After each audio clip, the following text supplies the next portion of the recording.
All right, everybody, what is going on? And welcome back to Mets Weekly as we are live at this very moment on YouTube and on X for watch-along coverage of the Mets versus San Francisco Giants.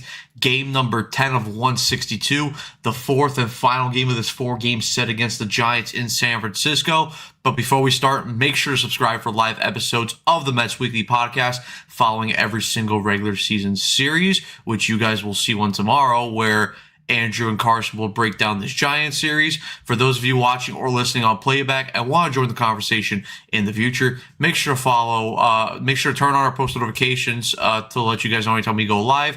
Make sure to follow Mets Weekly on X and TikTok. Follow us individually. The links are all down below in the description as always. But people, what is going on? We're here. We're live again for the finale of this four-game set against the Giants, as the Mets look to take their second series win on the year. Obviously, we all saw how the series started in San Francisco with that horrible opening game series loss against the Giants, where the Mets scored early, but David Peterson absolutely stunk it up. Allowed, what was it? It was 9 hits on 28 pitches, and the Mets just could not recover. They couldn't hit. But the offense, they managed to bounce back over the last 2 games. They put up a combined 19 total runs in the last 2 games. Obviously, they won 10-3 in the second game of this series. And then last night, we saw them win 9-0.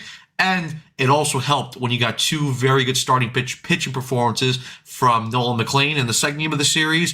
And then Clay Holmes yesterday, where he went 7 shutout innings, which is all around impressive and something that this team desperately needed. We know that, length at a starting pitching was something that this team desperately lacked last year. And it's nice to see that Clay Holmes was the first pitcher this year to actually do it. And funny enough, he was the last pitcher last year to give this team 7 complete shutout innings, which, if you guys recall, that was the second to last game in Miami, where Clay Holmes, basically kept the Mets playoff hopes alive. And then he did it again last night. So good to see Clay Holmes. He's starting to round into shape as a starter. Always nice to see it. He's been, a really good signing for this Mets team, from last year and then to the start of this year, because of course he had that very good first start to his season in I believe it was the opener in St. Louis. Yes, because they won that opener and then they lost the next 2. So, but yeah, listen, all around, hopefully another strong performance from the offense today. Listen, like we were talking about on the post-game show yesterday, listen, I'm not expecting this offense to score 10-9 runs a game. Certainly not going to complain if they do, but for the Mets today, if they can score 6-7 runs, and I think the biggest key is because the Giants, and we'll get the starting lineups in a second because the game is about to go in about 6 minutes, but the Giants do have their best starter on the mound today in Logan Webb. And we saw that the Mets were able to attack, very good starters this year. Obviously, we saw what they did to Paul Skeens on opening day, where they knocked him out in the first inning. I'm not saying that they're going to do that again to Logan Webb, but the key to winning this game is the Mets have to put together competitive ABs like they've done over the past 2 games. They have to drive up Logan Webb's pitch count early and knock him out of the game as soon as they can, because over the last 2 games, the Mets have caused the Giants to use a ton of bullpen arms out of their pen. So the Giants have a very tired bullpen just from over the last 2 days. So the Mets are in a very good position to win this game. And not only because the Giants, bullpen is very tired, but when you look at the Mets bullpen is very rested. Of course, in the first game, David Peterson got knocked out. He only pitched 5 innings, and Sean Manaea came in and he managed to pitch the rest of the game, so that saved the bullpen. In the second game, Nolan McLean only gave you 5 innings of work, but you only had to use Brazoban and Raley as 2 of your high leverage relievers because the offense was able to come through and put up 10 runs, which meant that they were allowed to use guys like Dickie Lovelady and Luis Garcia to finish this game. And then yesterday, again, behind both the offense putting up 9 runs and Clay Holmes giving you 7 shutout innings, the Mets only had to use Tobias Myers to finish out that game. So, over the last couple games, the Mets have not used Devin Williams. They've not used Luke Weaver. Brooks Raley should be available because he only pitched the second game of the series. Brazovan should be available. I mean, the only 2 guys that are probably not available for today is Sean Manaea because he gave you a shit ton of pitches in game 1, and Tobias Myers because he gave you 2 innings of work yesterday. Pretty much everyone else is fully available to use, which is a great sign. And also, let's not forget, the Mets also have an off day tomorrow, so that even gives you more incentive to go out and use those guys in your bullpen because you know that they're going to have a day of rest tomorrow. And then the Mets also have Kodai Senga, which we saw he had a very good start in St. Louis for his first start of the season. So let's hope that form could carry over into this game, and let's hope Senga could at least give this team, a good 5 to 6 innings of work. And like I said, hopefully the offense can do a good job of knocking Logan Webb out of this game as early as possible. But guys, before we get into the game, or before we get into the comment section, of course, the game as well, let's go over to the starting lineup. So obviously for the Mets, there was one lineup came out today earlier, and then there was a little bit of a change. There was an updated lineup, which I will explain to you guys in a second. But leading off and playing shortstop for the Mets, it is going to be Francisco Lindor. Batting second and playing third base, Bo Bichette. Batting third and DHing, Jorge Polanco. Batting fourth and playing center field is going to be Luis Robert Jr. Now, this is the change. Originally, Brett Beatty was going to be the lineup, but Carlos Mendoza confirmed to us before the game that Brett Beatty jammed his thumb yesterday, diving into second base, trying to avoid a tag. So like I said, he was originally starting lineup, but he was scratched. So instead, Jared Young will play left field and hit fifth today. Mark Vientos, he's looking to continue his impressive series in San Francisco. He's batting sixth and playing first base. Marcus Semien is batting seventh and playing second base. Batting eighth and playing right field, Carson Bench. And then batting ninth and playing catcher, Francisco Alvarez, who sat yesterday, but also hit 2 home runs in the second game of the series. And as I mentioned before, Kodai Senga is on the mound for the New York Mets. Over to the Giants side of things. Leading off and playing shortstop, it is Willy Adames. Batting second and playing second base, it is Luis Arraez. Batting third and playing third base, Matt Chapman. Batting fourth and playing first base, Rafael Devers. Batting fifth and playing left field, Heliot Ramos. Batting sixth and playing right field, Jung-Ho Lee. Batting seventh and DHing, it is Encarnacion. Batting eighth and playing center field, Harrison Bader. And batting ninth and catching for the Giants, it is Patrick Bailey. And then, like I said before, on the mound for the San Francisco Giants, their ace, their best pitcher, Logan Webb. But guys, let's now go into the comment section. Let's see what you guys have to say. BBA, what is going on? He has written Happy Easter. Yes, Happy Easter to everyone who celebrates. BB again, I'll be surprised if the Mets win this one. Mendoza's itching to punt. Hopefully not, just because, I mean, listen, the offense has been performing well the past couple days. Senga showed that he's capable of pitching well in his last start. And, the Mets have a rested bullpen, and they have a day off tomorrow. So there should be no punting this game. Like, there should be absolutely no excuse to punt this game. NG, what is going on the third day? Matt has risen. Yes, I have risen indeed. Maxwell, what is going on? Finally, a game that starts at a reasonable East Coast time. 100%, I do feel you. It's going to be nice to not have a West Coast game tonight, which, which we're only going to have a couple more days of because obviously after this series concludes, the Mets come back home. They have 2 series at Citi Field where they play the Diamondbacks and the A's, and then we end up going right back out on the West Coast because we have to go play a 3-game set against the LA Dodgers. So that should be fun. But as you guys know, our our late night West Coast streams are always fun. If you guys, missed last night's post or last night's stream, make sure you guys check that out as well because there was a lot of funny moments from yesterday. Jody, I don't believe I've ever seen you in the chat. So what is going on? Welcome to the channel. If you are new, the difference between 2-2 and 3-4 is, or 3 out of 4 is mentally big. 100%. Listen, if the Mets could find a way to win this game, win this series, and you come back to Citi Field with a 6-4 record and a 4-3 road trip, listen, is a 4-3 road trip the best?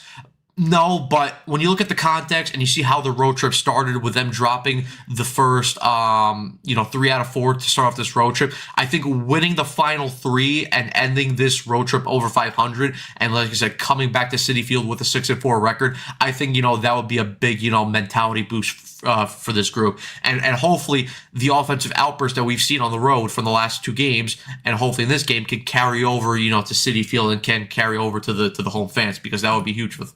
That'll be huge for them. Maxwell, again, I'm really pulling for Senga to have a good year. 100% me as well. He's one of the X factors in this, in this rotation. If you can have a healthy Kodai Senga and a really good Kodai Senga, that changes the whole complexity of this rotation. And you simply have to drive up Webb's pitch count as quickly as possible. Once you knock him out, you reach the Giants, the gas bullpen that you can harass. 100%. That needs to be the game plan. And then BB8, a jam thumb, keeps MLB player of the lineup. Weak sauce. Hey, it is what it is at the end of the day. But guys, we're about to get into the game. Obviously, Logan Webb right here. He's throwing up. He's throwing his final warm-up pitches, and we are about to start this finale here in San Francisco. And hopefully, the Mets can get a W. But guys, as always, anybody that is watching, if you guys have any questions, any comments that you want to make sure to put it in the comment section, comment away as well. I'm here to answer. Answer your guys' questions, and yeah, I'm here to interact with you guys. So let's go. But here we go. First pitch of the game is a sinker by Logan Webb, and he misses high and away. So Lindor is ahead of the count, 1-0. Lindor 2 for 11 in this series with 1 stolen base. Let's see if he can get a leadoff hit here or get on base. Changeup misses low and away, so 2-0 count here to Lindor.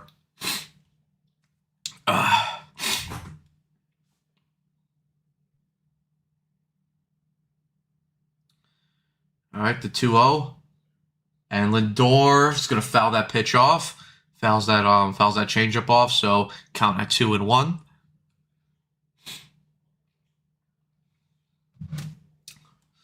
Yeah, just showing the graphic of Logan Webb's last start against the Mets on July 25th of last year. 4 innings pitched, 6 earned runs. He did not have a good game against them, as Lindor fouls off that pitch to tie up the count at 2-2. And also, guys, for anyone watching on Twitter, obviously you guys don't have to move over, but if you guys do want to see your comments be read, I would suggest you guys move over to YouTube because it is a bit easier to read the comments and to come through a bit quicker. But again, you don't have to if you don't want to. And Lindor's going to take that ball to the opposite field, and Heliot Ramos is going to get over to make the catch and secure the first out of the game. And also, guys, let me just update the scoreboard for you guys as we're now in the first inning.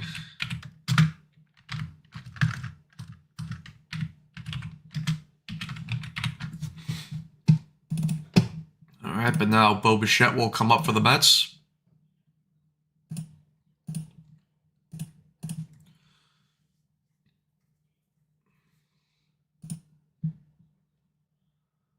Bo Bichette fouls off that changeup, so Webb is ahead 0-1. Man, BBA, why are you spreading false narratives around here? I thought we were friends. What do you mean I don't read comments? I try to read everyone's comments. Listen, do I miss a few here and there? Sure, but listen, I try my best to read, almost every single one. And Bo Bichette swings through that up and in fastball, so Webb is ahead of the count, 0-2.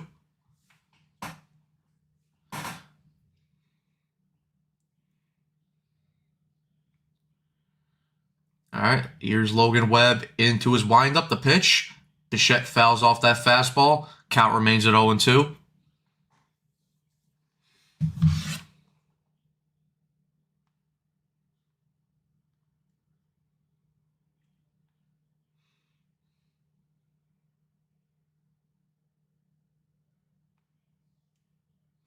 All right, here's the 0-2 again, the Bichette, and he hits that ball into the ground. Chapman fields it cleanly at third base, over to first, 2 outs.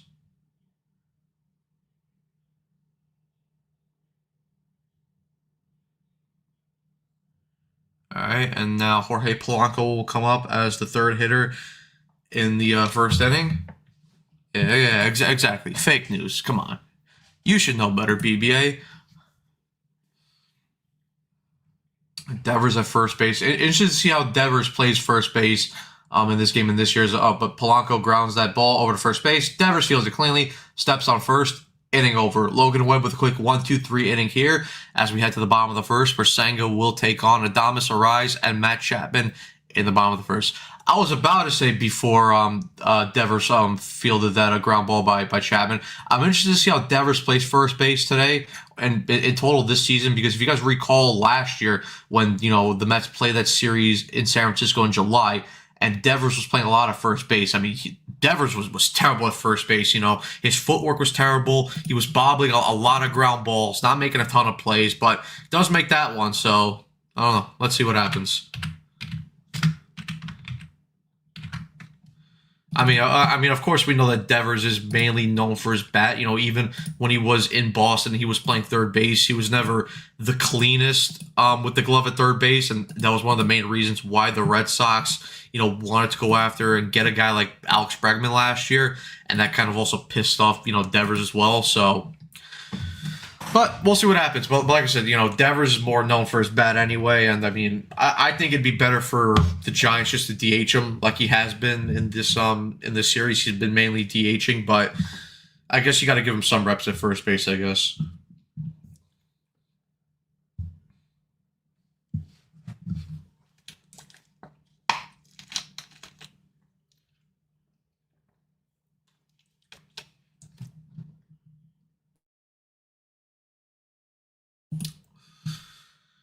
And also, interested to see what Senga because we saw that obviously his fastball velo was up last start, and obviously that carried over from spring training, and hopefully the command is also good because we know at least from last start, Sanga's forkball was his command was a little off to start the game. So hopefully, we see Sanga with a bit better command of the forkball early in this game, and he can kind of mix it up, with his higher velocity fastball to throw hitters off more. Obviously, we know Sanga. He's got the curveball, he's got the cutter as well, the slider. So Sanga has a multitude of pitchers that he can work with. But here's Sanga with his first pitch of the day, and he misses outside with a 96-mile-an-hour fastball to Willie Adames. So Sanga falls behind 1-0. Adames 1 for 10 in this series with an RBI. Here's the 1-0 pitch from Sanga. Fastball catches the bottom part of the zone. 1-1. Good pitch there by Sanga.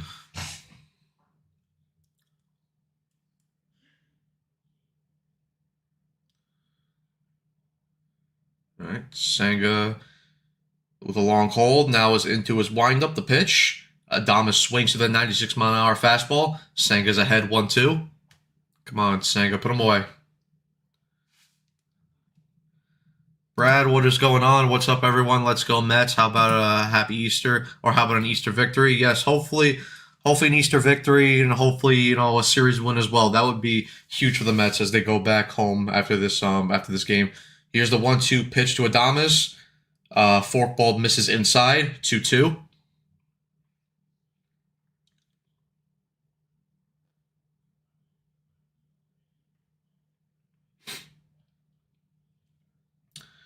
All right, here's a 2-2 pitch to Adames.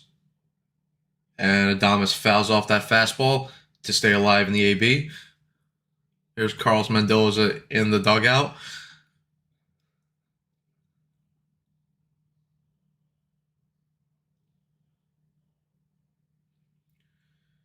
All right. Sanga is into his windup, the 2-2.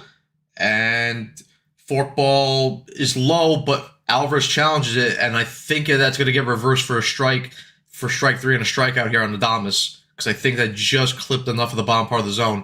But Alvarez did tap his helmet, so let's go through replay, and yep, that clipped the bottom part of the corner. So Alvarez, who we've seen over his past couple of starts, has been very hesitant to challenge early in games and challenge at all, but this time he challenges, and that challenge is successful. So Kodai Senga strikes out Willie Adames here for the first out of the bottom of the first. So good pitch there by Senga, and a very good challenge there by Alvy. Let's go, boys. Let's go, Senga. Here's the first pitch to Arise. Forkball misses low and away. 1-0.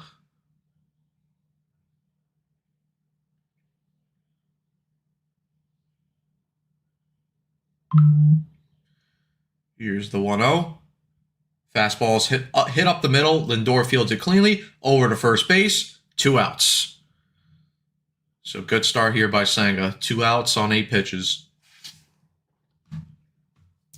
We got the highlights from his last start in St. Louis, where he had his swing and miss stuff working really well. Got a ton of swings and misses and strikeouts on that fastball. He was hitting 98 miles an hour on that fastball too. Obviously, he's only hit about 96 miles an hour so far on his fastball, but hopefully as the game goes on, his velo can tick up a little bit more. But here's the first pitch to Matt Chapman. Fastball hits the outside corner at 97 miles an hour. So Senga is ahead 0-1.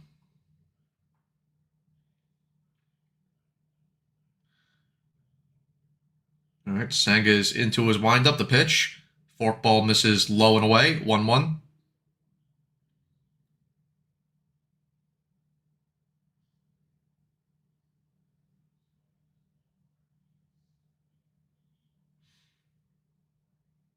All right. Here's the 1-1 to Matt Chapman. Fastball misses high and in at 97 miles an hour. So Senga falls behind 2-1. Tool, what is going on? Senga, please don't suck. Well, he hasn't sucked so far. It's only, we're only 3 batters in, but so far he looks pretty good. All right, here's the 2-1 pitch. Fastball misses high. Oh, sorry, the cutter misses high. So Senga falls behind Matt Chapman 3-1.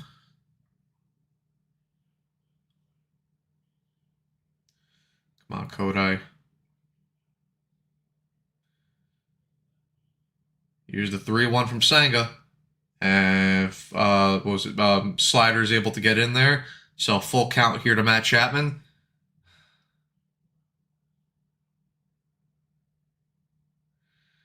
Okay, so here we are with Andrew back in the comments with his hard-hitting questions. If you had to pick one TV mom, who would you choose and why? But here was 3-2 pitch. Fastball misses inside with 97 miles an hour. So Senga walks Matt Chapman for the Giants' first base runner of the day. I don't know. There's a lot of options, Andrew. Guys in the comments, if you guys have any answers for Andrew, comment away in the comment section. Because I'm too locked on the game right now to answer Andrew's hard-hitting questions. Now here's Rafael Devers for his first AB of the game. Senga with the first pitch. Fouls off that fastball. 0-1.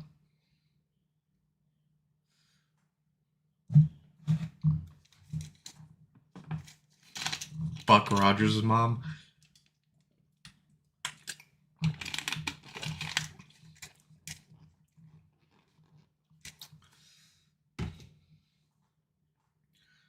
All right, here's the 0-1 pitch by Senga. Beautiful forkball there as he gets Devers to swing over it. So now Senga is ahead of Devers 0-2. Oh, Kodai, put him away. Put him away.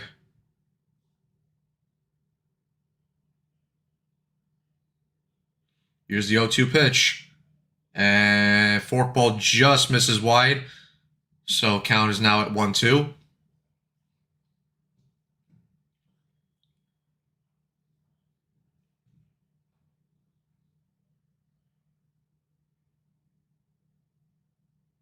Here's the 1-2 pitch to Devers. And he fouls off that high forkball. So count remains 1-2.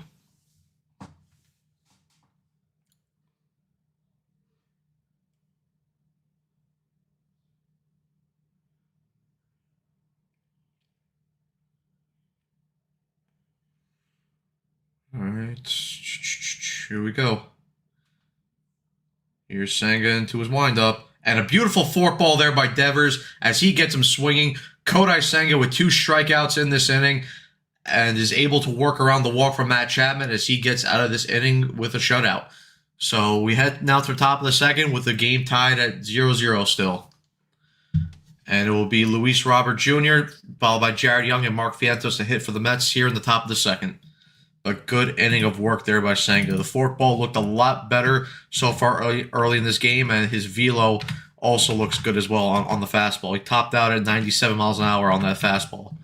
So all in all, apart from that walk to Matt Chapman, very good inning of work there by Senga, especially with the 2 strikeouts there.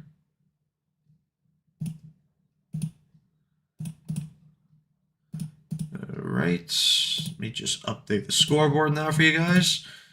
So you head to the top of the second. 59 of you guys watching here on the stream. So as always, appreciate you guys' support. Make sure you also hit the like and subscribe as well. Hit the notification bell as well to let you guys know, or to let you guys know anytime we go live or upload any videos here on the Mets Weekly YouTube channel.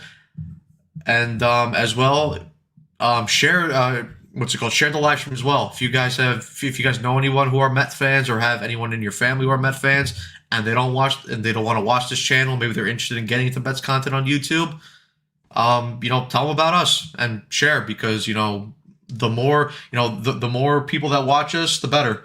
And the more ideas and the more content and the more banter we can distribute to you guys out here on YouTube and to the Mets community. So please do, if you guys have anyone that's interested, just send them our way. But as always, guys, thank you guys for your support, because you guys are awesome. You guys are the reason why we do this, because you guys keep us entertained. We're interactive with you guys as always. So you guys are a big reason as to why these watch along streams are fun. So big up to you guys.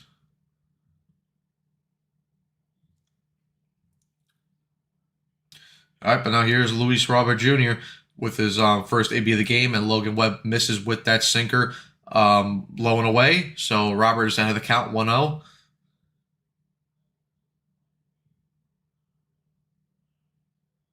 Here's the 1-0 pitch. Sinker misses again low. So 2-0 count here to Lubob. Good take there by Robert.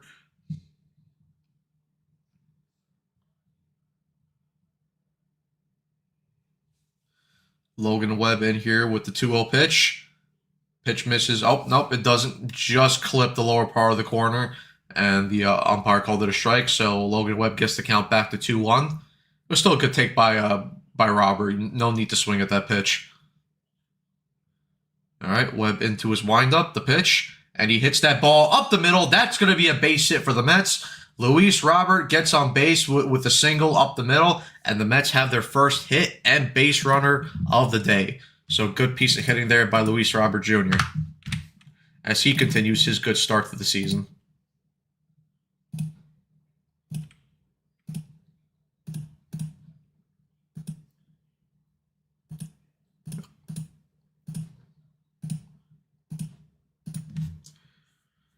Around the majors, Joe. Yeah, that I didn't see. I have to watch the highlights of that. But Joe Adell rocked 3 freaking homers. Oh, and Jared Young's going to take that ball to the opposite field. That's going to be another base hit. Luis Robert is going to stay at second base, and Jared Young is on first base with an opposite field single. And the Mets have something cooking here in the top of the second with back-to-back singles against Logan Webb. Good piece of hitting there by Jared Young. First pitch swinging, and took that ball that was on the outside part of the play and just took it to the opposite field. So good piece of hitting there by Jared Young. And the Mets have something going here in the top of the second. And now Mark Vientos will come up here to see if he can continue his hot series. Here's the first pitch to Vientos. Sinker is taken away. So Vientos is ahead of the count, 1-0. And that's something I've been very impressed with Vientos so far in his short time here in this season. His eye at the plate and his play discipline has been very impressive, which is something that he's drastically improved upon. But that changeup is going to catch the bottom of the zone to get the count tied up at 1-1. Come on, Mark. Let's go. Let's strike early here.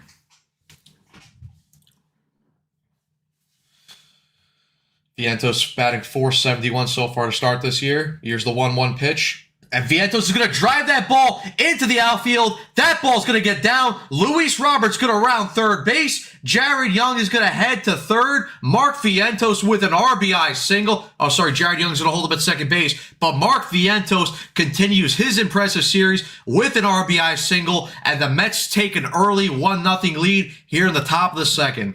Another great hit there by Mark Vientos. Got that low changeup inside and just took that ball and pulled it into the outfield.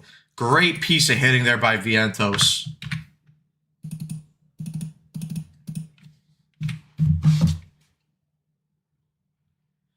And now Semion's going to hit that ball into the ground. And he's going to hit into a double play. Kind of first pitch swinging. Semien tried to be aggressive there, and he hits into a double play. But that allows Jared Young to move over to third base now.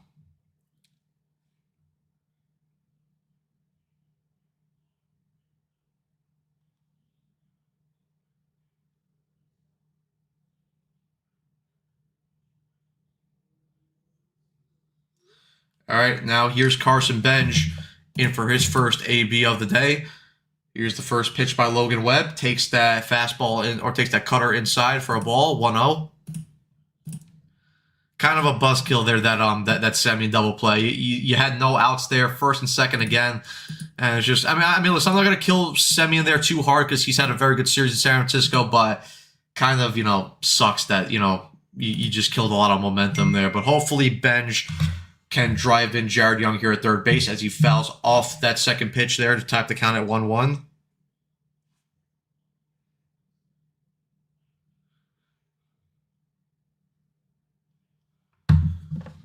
Here's the 1-1 pitch to Benj, and Benj drives that ball into the outfield, but Harrison Bader's going to get just under that to make the final out of the inning. So the Mets do strike here in the top of the second, courtesy of a Mark Vientos RBI single to take an early 1-0 lead. As we head to the bottom of the second, Kodai Senga will face Heliot Ramos, Jung Ho Lee, and Encarnacion here in the bottom of the second. So good start here by the Mets.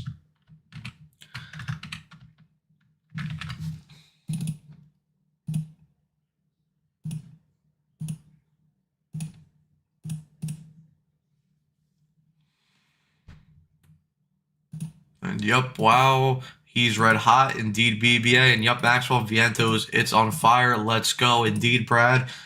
And yeah, BB, I agree that semi and double play did suck a bit, but at least the Mets did grab the early lead here. Obviously, they're going to need a bit more runs to try and win this game, but listen, like we were saying, get to Logan Webb as early in this game as you possibly can, and that needs to be the key. Obviously, his pitch count is not high right now, but if you do manage to rack up base hits on him and bring some runs, that might entice the Giants to go to the bullpen early.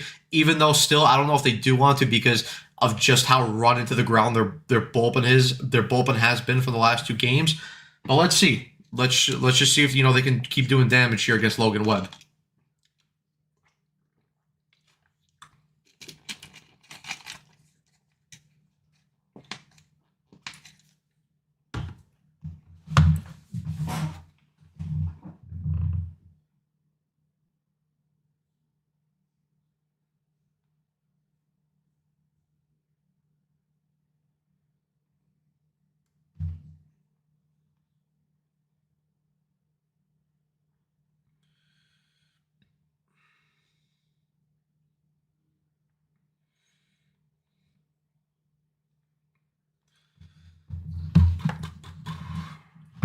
Right, here we go. All right, back from commercial, and yes, they're right here they're showing it, but Mets A's. It's gonna be the next. Well, it's gonna be the series after the Diamondback series. So obviously, 3 games set against Arizona, and then a 3-game set against the A's at Citi Field. And of course, we're gonna see Jeff McNeil back for the first time at Citi Field since the trade. But here we are, guys. Start the bottom of the second. Senga will face Heliot Ramos here. And here's the first pitch from Senga, and he swings through that high fastball, 95 miles an hour. And Senga is ahead of the count here, 0-1. So good pitch there by Senga. Ramos 3 for 13 in this series so far. Here's the 0-1 pitch here from Senga. And fastball is fouled away. So Senga quickly ahead of Ramos here, 0-2.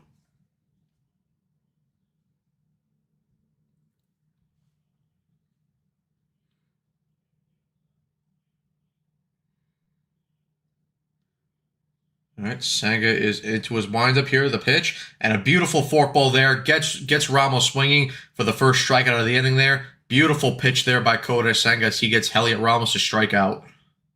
Beautiful forkball. Left it a little bit up, but just got inside enough to tie him up. And yeah, so there we go. First out of the inning here for Senga. And now he faces Jung Ho Lee. Here's the first pitch to Lee. Cutter catches the zone. 0-1.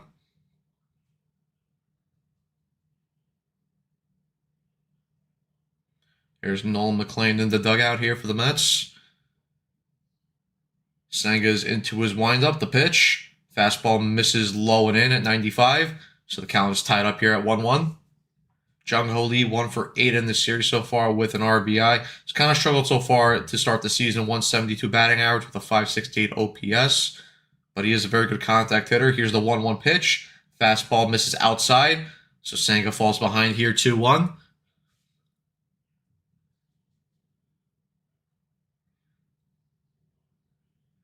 Kodai, let's go. Here's the 2-1 pitch. Cutter hits the outside part of the plate. Count's tied up here at 2-2. Is he going to go back to the forkball here, or is he going to try to strike him out with the fastball? Here's the 2-2 pitch. Fastball catches the outside part of the plate for strike 3. Kodai Senga has back-to-back strikeouts to start the bottom of the second inning. Beautiful pitch there by Senga. Jung-Ho Lee could have challenged that. Maybe he would have won it. It kind of looked like it might have been just a little bit outside, but the Giants choose not to use their challenge there, and Senga has his second strikeout of the inning. So good work there by Senga, and also his 4th strikeout of the game so far. All right, now here's Encarnacion here for the Giants. The 0-0 pitch here by Senga. Fastball's fouled off at 97 miles an hour, so Senga's ahead here 0-1. Encarnacion here is 2 for 7 to start this season with a 714 OPS. Currently no home runs or RBIs to start his season so far. Now here's Senga into his windup, the 0-1 pitch. Fastball is able to get in there at 97 miles an hour, so Senga's quickly ahead here 0-2. Put him away here, Kodai. Let's go. Put him away.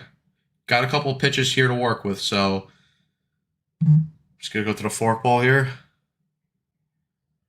I think that's what Alvarez is calling for, the 0-2. Nope, forkball is in the dirt here. So Encarnacion takes that for a ball. 1-2 count.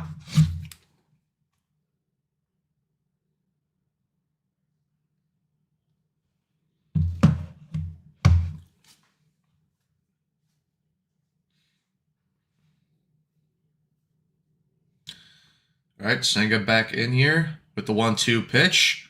At easy gets. Encarnacion to swing and miss with that high fastball. Kodai Senga strikes out the side here to end the second inning, and he has 5 strikeouts so far through 2 innings. Beautiful start here by Kodai Senga to this ball game. As we now head to the top of the third, where the Mets will look to add on a couple more runs here, as Francisco Alvarez will lead off for the Mets, and then we will go back right to the top of the order, where it will be Lindor and Bo Bichette to follow.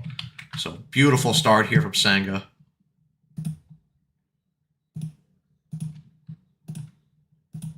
And that's what I mean. And that's what I mean with Senga. Like the thing with Senga that was key for him to get that fastball velo up was so that you have 2 different put away pitches to work with one, that high fastball with high velo, and then 2, that forkball with a lot of induced vertical break and a lot of dip on it. So that can confuse hitters a lot. So when you have those 2 weapons working simultaneously, I mean it's hard for for hitters to really stay in those at bats. So it's a really good sign here for Senga to start this season, and hopefully the key is just for Senga for him just to stay for him to stay healthy, because if he has those pitches and they're working really well, plus on top of it he's healthy, again like I mentioned with Senga, he's really the X factor of this rotation, because if you can have a healthy and effective Senga in this rotation, it completely just turns this rotation around, because you have a lot of options in this rotation from top to bottom.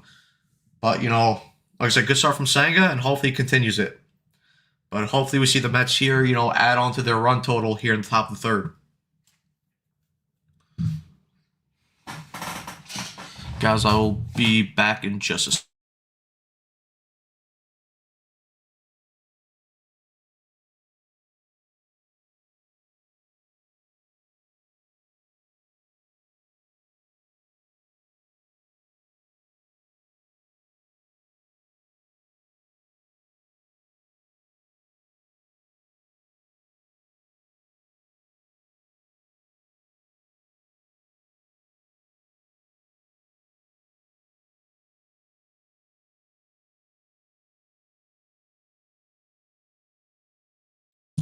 All right, guys, but we are back in for this game as Francisco Alvarez is in here for his first AB of the game, as Logan Webb misses with that high fastball, 1-0. All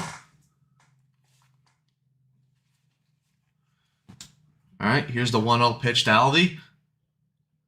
Changeup hits the bottom part of the plate, so Webb ties up the count here at 1-1. Now, obviously, Alvarez coming off that game 2 nights ago where he hit 2 home runs. Obviously, we want to see the defense improve a bit more behind the plate because way too many pass balls. And obviously, we mentioned before the lack of challenging has been a bit of an issue, but we saw him steal that strikeout there for Senga in the first inning. But if he's going to keep hitting as that sinker hits the outside or hits the bottom part of the zone there for a strike, 1-2. But if he hits, again, like we mentioned with Senga being the X factor for the Mets pitching staff, if Alvarez is healthy and he's hitting home runs, he's one of the big X factors for this Mets lineup.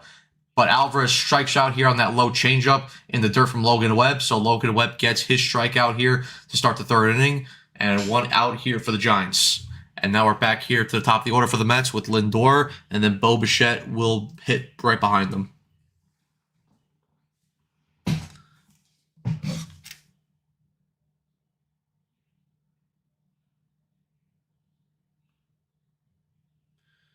All right, here is the first pitch to Lindor.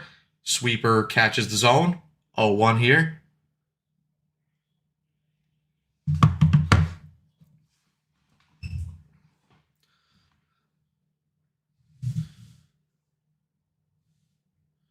Logan Webb steps off here as I think Lindor called time.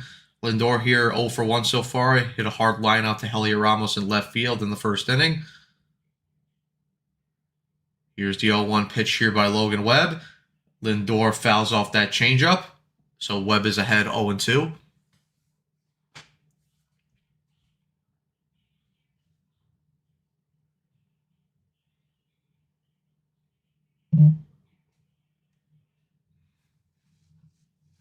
All right, now Webb into his windup here. Here's the 0-2 pitch as he gets Lindor to swing and miss there at the changeup for his second strikeout of the inning. So quickly here, 2 outs here for Logan Webb to start this top of the third here for the Giants. 30 pitches to 3 is not good for us. I mean, listen, it's not the ideal plan, but right now the Mets have the lead. And listen, if the Mets offense can just, tag on, like I said, like 3-4 runs off of Logan Webb, and Senga is able to keep him, is able to pitch well like he's been doing so far, and then you get to their bullpen again. That could easily work. Would I like to see the pitch count be worked a little bit more? Absolutely, but let's let this offense do their thing. All right, but Webb here is ahead of Bichette 0-1. Here's the next pitch. Sweeper misses outside. Count is tied up here at 1-1.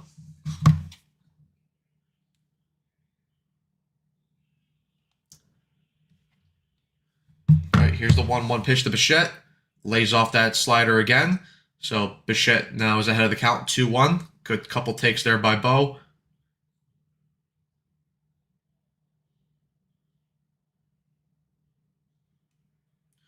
All right, here's the 2-1 pitch to Bo.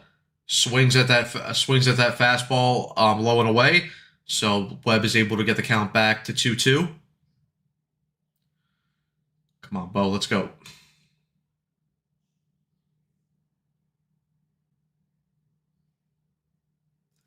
Here's the 2-2 pitch to Bo. Lays off that sinker away. Bo has drawn a full count here. Good take there by Bichette. Come on, Bo, let's get on base here. Jorge Polanco here on deck for the Mets if Bichette gets on. Here's the 3-2 pitch to Bo, and he fouls off that low fastball to stay alive in the count. Webb here at 35 pitches so far is about to throw his 36th pitch of the game.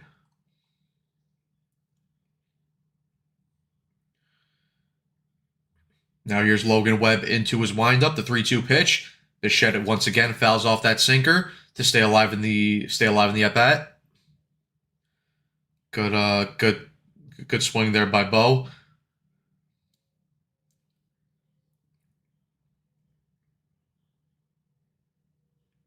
Again with the 3-2 pitch by Webb. And Bichette hits that ball on the ground, fielded cleanly by Arise, over to first. 3 outs. So the Mets unable to get anything in this inning as Logan Webb got the first 2 outs on strikeouts, and then he got Bo Bichette to ground out there to second base. We now head to the bottom of the third, where Harrison Bader will lead off for the Giants, followed by Patrick Bailey, and then Willie Adames will hit third for the Giants. So let's see if Kodai Senga can continue his very good start to the game.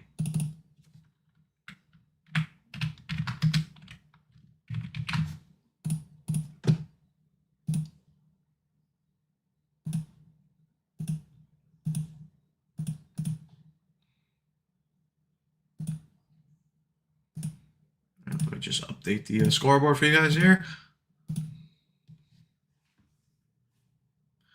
All right, 80, about 81, 82, you guys watching us here on the live stream as always. Thank you guys for your support, and make sure as always hit the like and subscribe button.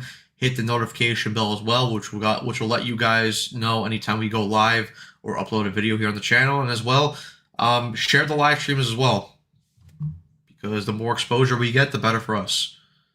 But as always, guys, thank you guys for your support.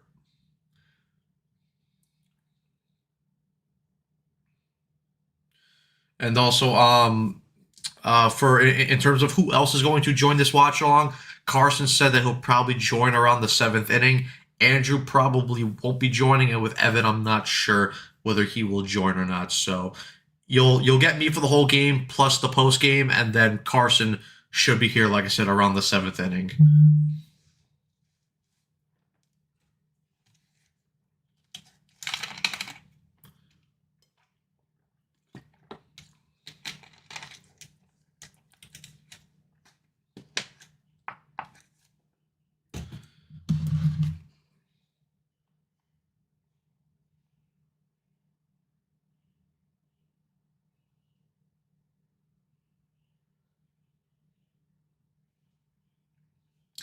All right, but we're back here to start the bottom of the third. Harrison Bader is in for his first AB of the day, and here's the first pitch by Senga.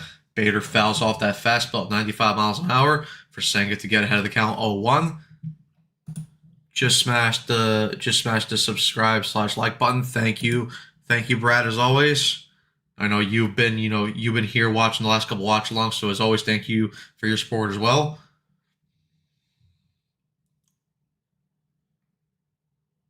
Here's the 0-1 pitch by Senga. Forkball misses low and away. 1-1. Yeah, Bader has definitely been a Mets killer in his career. 528 batting average, 5 extra base hits, 7 RBIs, over a 1,300 OPS. Here's the 1-1 pitch from Senga. Goes after that forkball, misses. So Senga is ahead of Bader here, 1-2. And Bader. We all saw what he did to the Mets last year when he got traded from Minnesota to Phillies. Just how much of a pain in the ass he was with the Phillies. So thank God he's out of the division. And now here's Senga in for the 1-2 pitch. Beautiful forkball there by Senga. He gets Bader to swing and miss for the first strikeout of the inning. And Kodai Senga so far has 6 strikeouts through this game. Beautiful start here by Senga. 6 strikeouts through 8 batters as well. So impressive stuff out of Senga. Got seals here in San Francisco on the in the pier. It's pretty cool.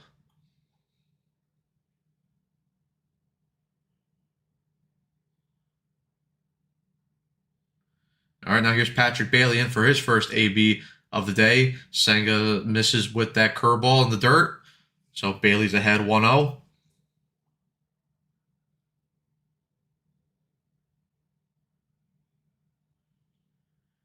All right, pitch misses outside, so Bailey is ahead 2-0. All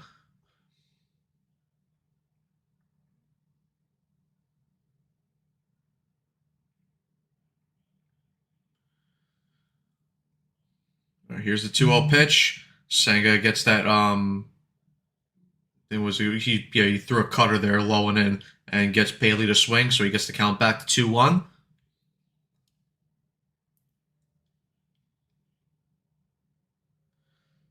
All right, Senga is into his windup here. Beautiful cutter there again by Senga. Gets the count back to 2-2. Come on, Kodai, put him away.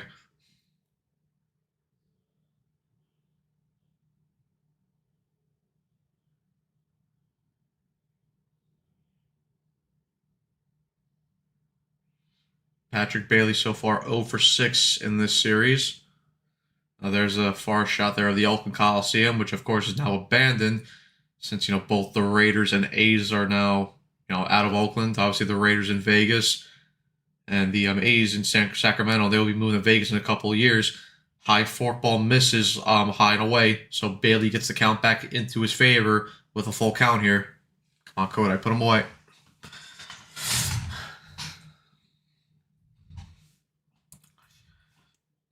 Here's the 3-2 pitch to Bailey. And Bailey takes that ball to the opposite field, and Jared Young is able to get to that with the sliding catch. Beautiful catch there, a beautiful play there by Jared Young to get the second out of the inning. Great work there.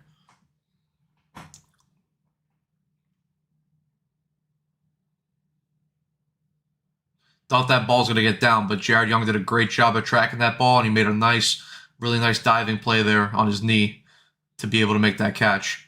So good work there by Jared Young, who's getting the start in the outfield to replace the injured Brett Beatty. Now here's Willy Adames in for his second AB of the day as Senga gets that forkball in for a strike. Of course, Adames struck out in the first inning.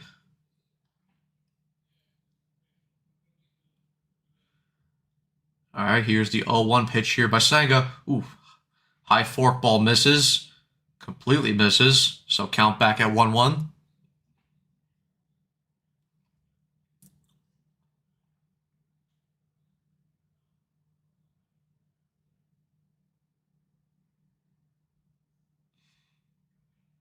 Here's the 1-1 pitch from Senga. And Adames skies that ball out to left field, but Jared Young will get under that to record the final out of the inning. So again, another good and quick, easy inning of work here from Kodai Senga in the bottom of the third. And now we head to the top of the fourth where the Mets will look to add on to their runs. It will be Polanco will lead off for the Mets, followed by Robert Jr., and then Jared Young will come in to hit third in the top of the fourth. So again, good work here by Senga and good work by Jared Young in the outfield there to have two outs there.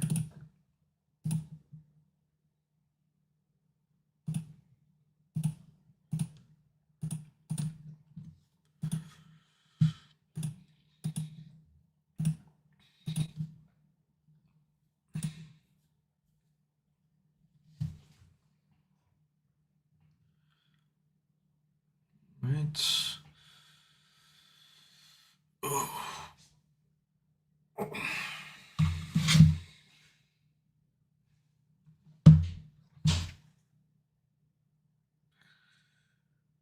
All right, but let's see also what's going on around the Major League Baseball as well. Let's have some live updates around the scoreboard around the league. Right now, Cubs Guardians at the bottom of the first. They're tied 0-0 in Cleveland. The Nationals are currently beating the Dodgers 2-1 in Washington, D.C. That game's in the bottom of the fourth. The Yankees and Marlins are about to get going in Yankee Stadium. Tampa Bay leads the Minnesota Twins right now 4-1 in the end of the 10th inning. So I guess the Rays just won that ball game. The White Sox are winning 3-0 over the Blue Jays right now in the top of the ninth. Brewers are up 6-5 over the Royals in the bottom of the eighth. The Reds and the Rangers are tied 1-1 in the top of the eighth in Texas. Rockies are beating the Phillies 4-1 at the end of 6 innings in Colorado, so good news for the Mets there. Astros and A's tied 0-0 in Sacramento on top of the third. Mariners beating the Angels right now 2-1 in LA or in Anaheim in the bottom of the second, and the Braves and Diamondbacks are tied 1-1 here in the top of the third. And then upcoming is a later game. The Cardinals and Tigers will be playing at 7:20 in Detroit. But now here we are. Top of the fourth, Jorge Polanco is in here for his second AB of the day, and that slider misses low and in. So Polanco is out of the count here, 1-0. Polanco, of course, grounded out in his first AB. Here's Webb into his windup, and Polanco's going to hit that ball to the outfield. That ball is going to get down. Jorge Polanco will get on base here as he starts the inning here with a single. So good piece of hitting there by Jorge Polanco. Got that low pitch, and he drove it out to the outfield for a single. Yep, change up low and away, and just drove that pitch out. It's a good piece of hitting there. Or that might even been a sinker. But anyway, good piece of hitting there by Polanco for his first hit of the ball game. All right, now here's Luis Robert for his second AB of the day. Obviously had a single in the top of the second inning and ended up coming around to score to give the Mets the 1-0 lead. And good thing about Robert here is he's actually has very good career numbers against Logan Webb, 5 for 10 with 1 RBI, and of course one of those hits were earlier today. But Webb's ahead here, 0-1, and Robert's going to hit that ball up the middle, but the Giants will get the force out there at second base. Robert has enough speed to beat out the play at first base to avoid the double play. Hornet was going to happy Easter to you, man, and my fellow Metsies. Yes, of course, happy Easter to you, Hornet, and of course, happy Easter to anyone that celebrates it here who's watching the watch-along. So Robert switches with Polanco here at first base, and now there's one out away here for the Giants in the top of the fourth. Brad, any idea how long Mike Tauchman is out? I'd like to see what he can bring to the team, seeing how he has had an impressive spring training.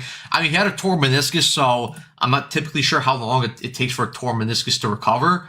But I mean, yeah, listen, it definitely does suck that Tauchman is injured because he was very impressive in spring training, and he's shown that as a major leaguer, as a veteran, he could play a very good corner outfield position, and he's very good with the bat as well. So it sucks to lose him right now, but hopefully he does come back, and hopefully he could be a key piece. But Robert, he's into second base here with a stolen base, so now the Mets have a runner at second base and a man in scoring position here, and I believe that is Robert's first stolen bag of the year. So I know the Mets have been very hesitant to try to steal bags with him because they want to keep him healthy, but good read there by Robert, and Bailey just didn't handle that ball well. He ended up dropping it on the transfer, so Robert's into second base with his first stolen base of the year. And now the Mets have a chance to drive in another run here. Jared Young is currently 1-1 here against Logan Webb. Here's the pitch. High sinker misses inside, so Young is ahead here of the count, 2-1. So yeah, I mean, like I said, it sucks that Tauchman's out, but hopefully when he does come back, he could be a nice, depth piece of this lineup, and as well, because with Carson Bench as well, it kind of sucks that with Bench struggling, you don't have terrible swing there by Jared Young. He goes after that inside slider. Count here at 2-2, but it does suck that you don't have like a nice veteran piece like Tauchman to kind of maybe interact with Carson Bench, or maybe even give him a little bit of a break here and there, and you could let him play for him to kind of learn off him and kind of to learn, like I said, watch and learn from him. Good take there by Jared Young. Takes that changeup low in the dirt to get the count to a full count. But yeah, so we'll see what happens. I mean, hopefully, Tauchman recovers, as quickly as he can, and hopefully he's back on the field as quickly as he can. All right, here's the full count pitch to Jared Young, and that bat is sawed off, but that ball is going to get down into right field. Luis Robert, why didn't you send him? Bro, this Tim Leiper guy, man. Robert could have scored on that, but I'm sorry. Jared Young with a good piece of hitting there. He's able to dunk that ball to right field, but why did they not send Robert there? Mets have runners here at the corners here, but the Mets probably should have had their second run of the ball game here. I don't know why the hell they didn't send Robert there. Bro, Tim Leiper, man. Mike Sarba and Tim Leiper should have like a third base coach off to see who's the worst third base coach for this organization, because Jesus Christ. But anyway, here's Mark Vientos in for his second AB of the day. Obviously drove in Robert back in the second inning. Fouls off that first pitch sinker, 0-1.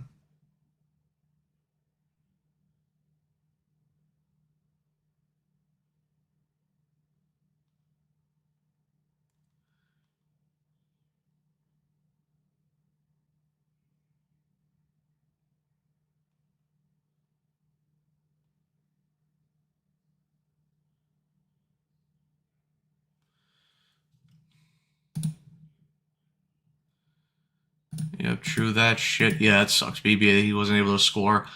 Here's the 0-1 pitch to Vientos. He hits that ball up the middle, and the Giants will be able to complete the double play there. God damn it. Vientos, not really the fastest runner. Hit that ball right to Luis Ariz, who was able to complete the double play with Willie Adames, who flipped it over to first base. So the Mets are unable to get any runners here, or are unable to score any runs here in the top of the fourth. Fucking Lightbeard, dude. Like, seriously, again, Robert should have scored. And even that, if he gets thrown out, it's like, all right, fine. At least try to be aggressive there. I don't... That's fucking sucks. Yeah, needed that run. I 100% agree. Yeah, Lightbeard's been awful.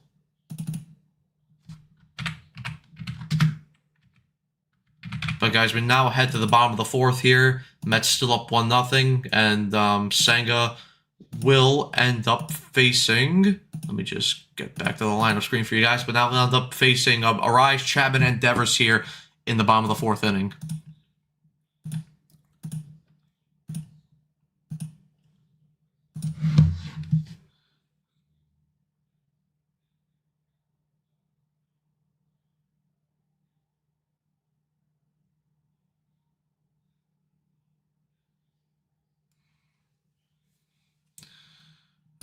CGA Sports Talk. What is going on? A fellow Giants fan. How you doing, CGA? What's going on?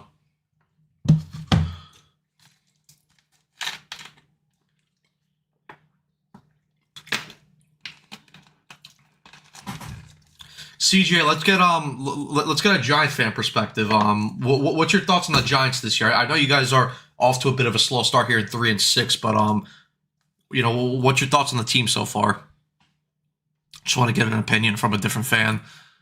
BBA again, take the chance with double play Vientos coming up. I don't give a fuck how well he's sitting. I mean, listen, there's always a chance for a double play there, especially we know that Vientos is not the quickest runner. So again, I don't agree with that decision by Lightbeer there to hold up Robert. Like I said, might have he been thrown out? Yeah, absolutely sure. But at this point in the game right now, where it's early on, I'll take that chance 100%.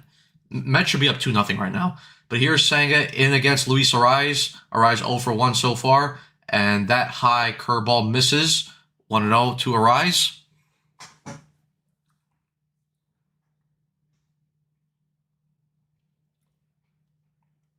Here's the 1-0 pitch. Cutter is able to catch its own there. So Senga gets the count back to 1-1.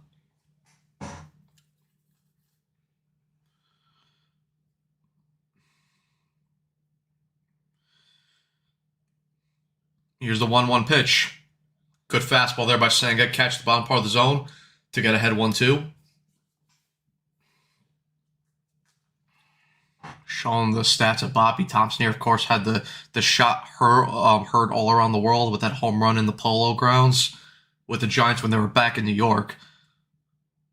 All right, here's the 1-2 pitch by Senga. Fork ball. Did Arraez go? Nope, he held up as the third base umpire confirms it. So the count now at 2-2.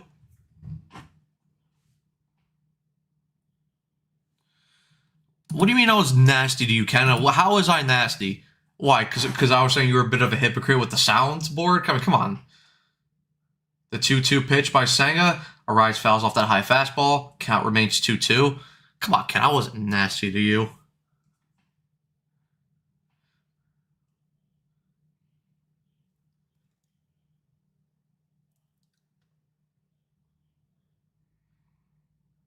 All right, Senga back in here with the 2-2 pitch. Arraez again fouls off that fastball. So he stays alive in the AB.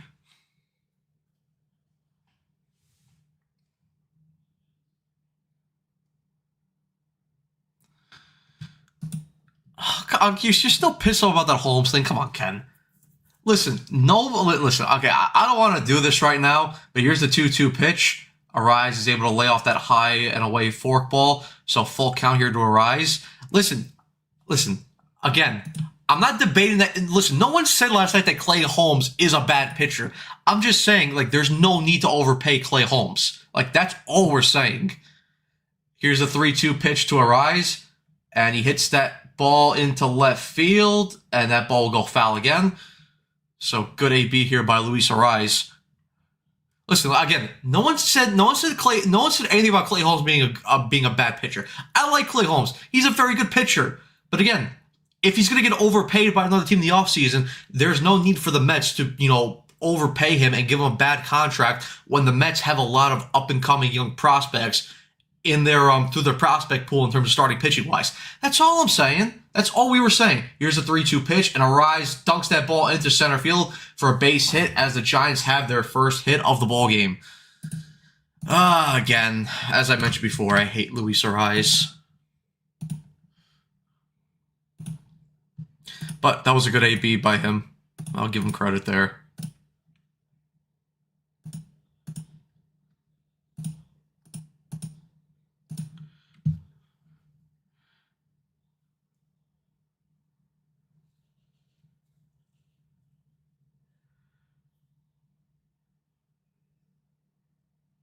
All right, now here's Matt Chapman in for a second AB. Senga is able to clip the outside part of the plate there with a fastball. Yes, Nico, he's an unethical ball player. He's misunderstood, just like Lafreniere. All right, but Senga is ahead here of Matt Chapman 0-1. Senga now here into his windup, the pitch. And Chapman fouls off that high cutter. So Senga's ahead 0-2. There goes the no-no. Might as well switch off now.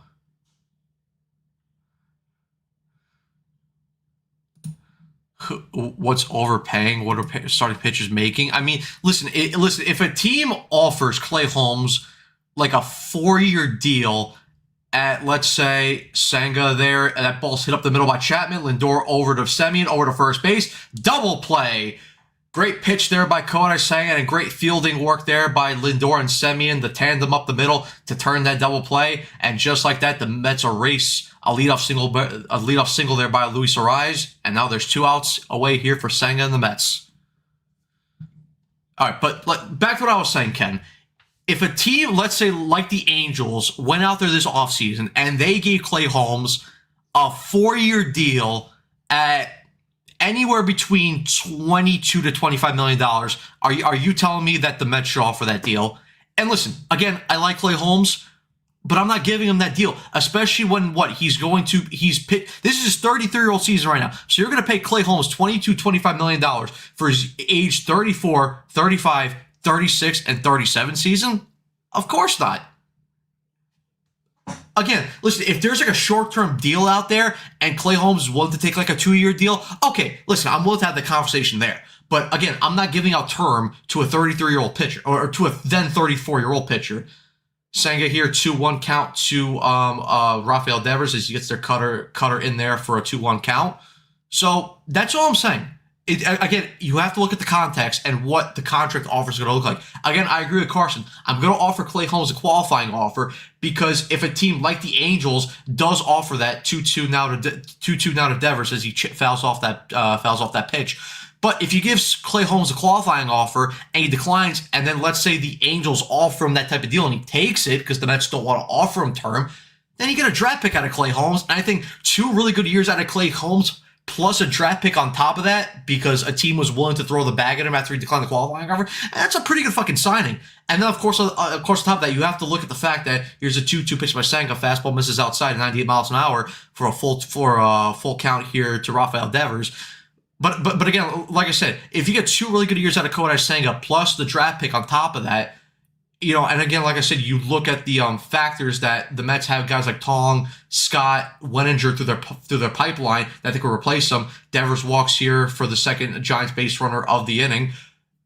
Again, you take that. Like, you shouldn't be overpaying pitchers just because you have the luxury or ability to. Like, again, like I brought up last night, we saw how. Listen, at the time, and listen, I won't be a hypocrite because at the time I want Sean Manaea back, and I really like that contract. But looking at it now, that Sean Manaea contract was not a good contract given out. So again, let's try to avoid paying depth starting pitchers big time money because most of the time it does not work out.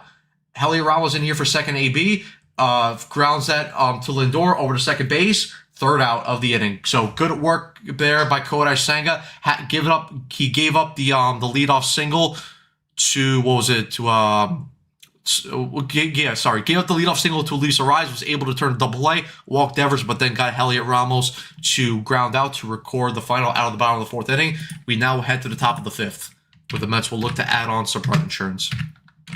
So again, listen, and again, it's one of those things like we were talking about with Carson yesterday. You should only be throwing out big time starter money to the top of the line guys like a Skubal who's going to be a free agent next year, or a Skeens, or if it's to re-sign one of your guys, like let's say like when Noel McLean is ready for a contract extension and he is like one of those special talents, then yeah, those are the players that you offer the big time money to. But why am I going to offer Clay Holmes a $22 to $25 million a year deal with 3 to 4 years when, like I said, he's a number 3 at best, when realistically, like, he's more of like a really good number 4.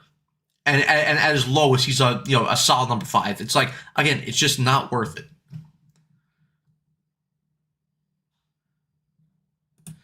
Yeah, no. Listen. I'm not denying that he has a lot of life on his arm left, but you never know with those things. Like I said, it's a risk, and it's just a risk I'm not willing to take. Listen, Clay Holmes might sign with a team like the Angels, and he might be fantastic. And let's say, by example, he wins a Cy Young. Okay, then you look back at it and say, okay, maybe the Mets should have given it to him.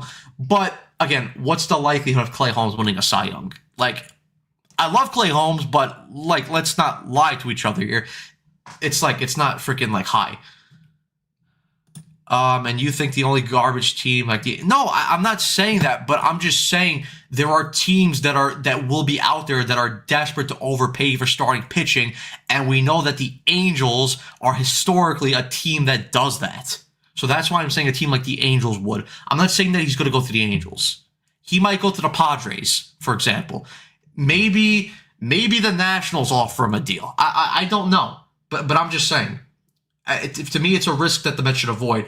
But Semien here for a second AB. He grounds out to Matt Chapman to record the first out of the inning here for the top of the fifth.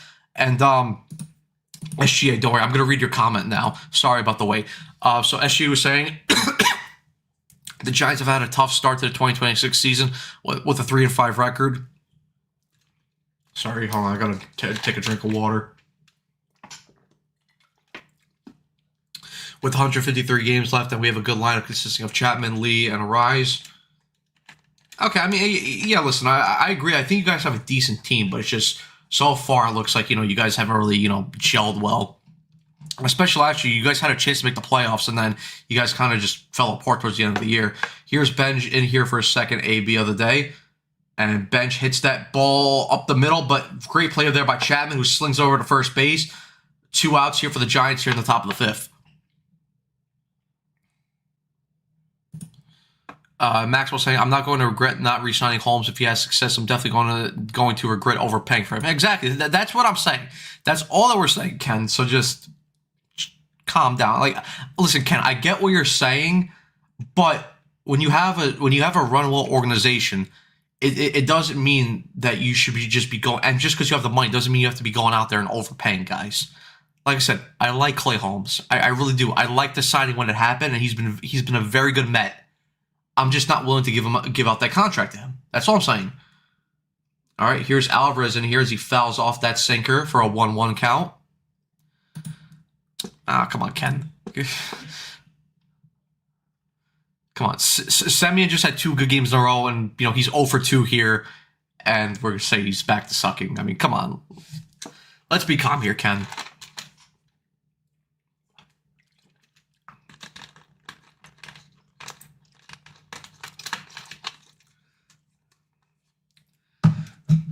Now, listen, Ken. I get what you're saying. It's just me and you. We have different philosophies, I guess, which is fine. We don't have to agree on everything. Alvarez fouls off that pitch to fall behind 1-2 in the count. Listen, we're just not going to agree on this topic. It is what it is. I think we're having a very nice debate here, and I understand where you're coming from, Ken. It's just I don't see it like you that way. I just don't, and that is all I'm saying. And listen. Clay Holmes, like I said, Clay Holmes might go out in the free agency next year. The Mets might not re-sign him, and he goes out and he dominates. Okay, cool. Then we'll have a discussion to talk about. But Alvarez hits that ball right up the middle for a base hit. The Mets have a base runner here in the top of the fifth, courtesy of a Francisco Alvarez single, and that's their 6th hit of the ball game. So listen, it's cool. We're having a nice debate here. It's nice and civilized. There's no no one's being an asshole here. We just simply don't agree, and that's fine. That's fine. We don't need to agree on everything here. I'm not making an argument. You're the one who's coming here and saying I treated you like shit yesterday when I didn't. All right, here's Lindor in here for a second AB, for third AB. He hits that ball out to Luis Ariz, who throws it cleanly over to Adames at second base for the final out of the inning. So Mets unable to get any runs here in the top of the fifth. We now head to the bottom of the fifth.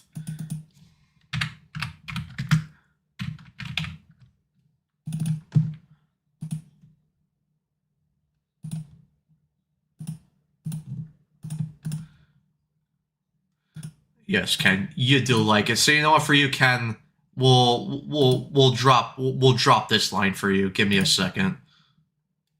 I like it. There you go.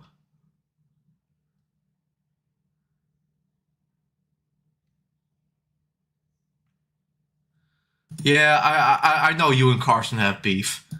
I know. Believe me, it's not a shocker. We've seen through the last couple of years in Mets Weekly that you guys always seem to clash heads. But that doesn't mean that we can't get along, Ken. Come on, man. Oh, yes, Ken. Carson will be on, I believe, he said this around the 7th inning. So you and Carson can fight each other in the 7th inning when the time comes. Yeah, exactly. Like Stanley was saying here, Mets don't need to overpay. Again, agree. And again, like I was saying, me and Ken simply we have different philosophies, which again, it's fine. No, we're not gonna ban Ken. Listen, if Ken ever like does anything fucking bad or he fucking says something like really over the line, okay, it's fine. But right now, I'm not gonna ban him over a baseball discussion. I mean, come on, that'd be petty, and we're not gonna do that here. You're cool. Oh, thank you, Ken. I appreciate that.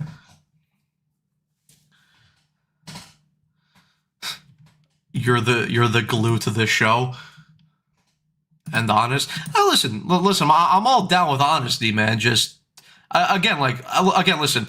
I'm all fine and good, with having debates and arguing with people, who have different opinions and see things differently. I'm all great about that. Like that's one of the reasons why we have a YouTube channel. Not only, to sit and watch baseball and interact with you guys, but it's also to debate when you guys have different opinions and have different views. And, that's one of the great things. It's one of the great things about us humans. We can actually fucking, have our own thoughts and argue amongst ourselves. But again, as long as it's respectful and there's no fucking, no one's being an asshole to each other, then cool, by all means. Let's what's it called? Let's debate. I'm all here for it. But Senga here is back here for his 5th inning of work as he gets ahead of Jungle Lee here with a strike, 0-1. Here's the 0-1 pitch. That forkball drops inside the zone as it hits the top of the zone. So Senga quickly ahead here of Jungle Lee, 0-2.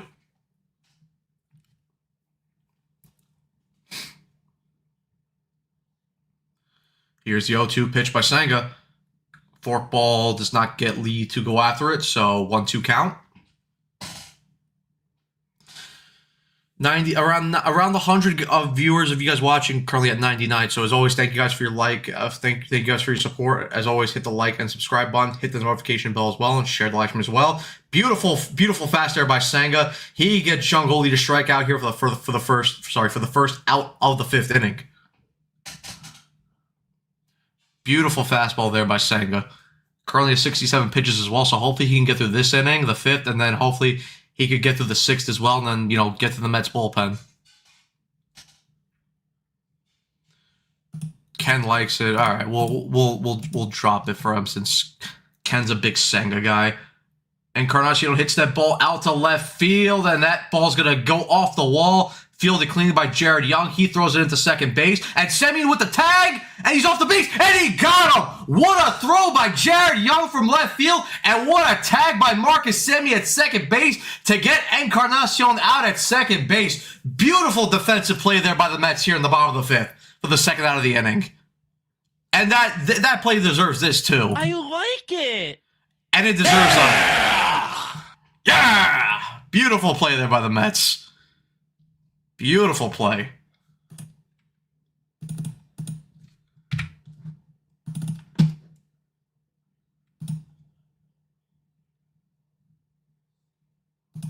All right, now here's Harrison Bader in here for his 2nd AB of the game. And a beautiful cutter there by Senga as he gets Bader to swing at it. 0-1. Beautiful, yeah. I mean, and freaking Encarnacion didn't even get the bag either. Beautiful tag there by Semi. Got him right on the hand. Beautiful defense all around from the Mets.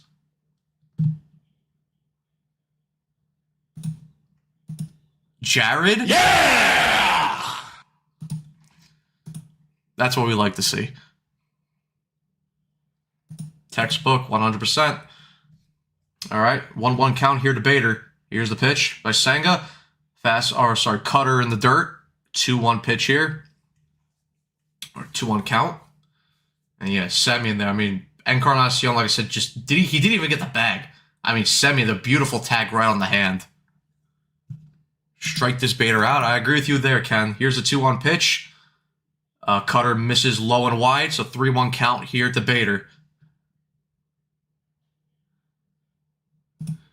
He looked like an 18-wheeler making that turn at first. All right, come on, Senga. Here's the 3-1 pitch. And Bader takes that ball out to left field, but Jared Young will get under that to complete the final out of the inning. The Mets with a beautiful defensive play there by Jared Young and Marcus Semien to get an out there, and Kodai Senga with another shutout inning here as we head to the top of the sixth, where the Mets will look to add on some insurance runs.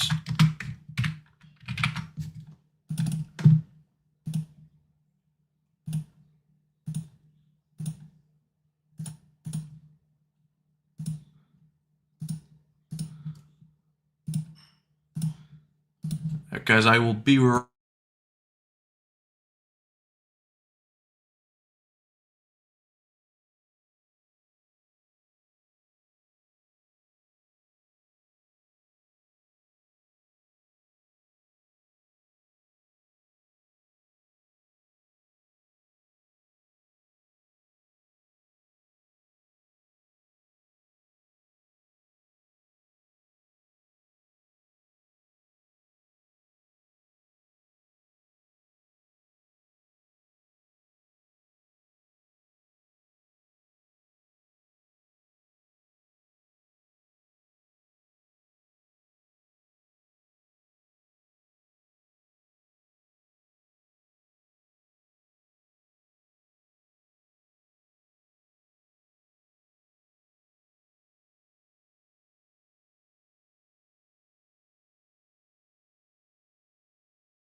Stanley here saying I don't root for X-Mets.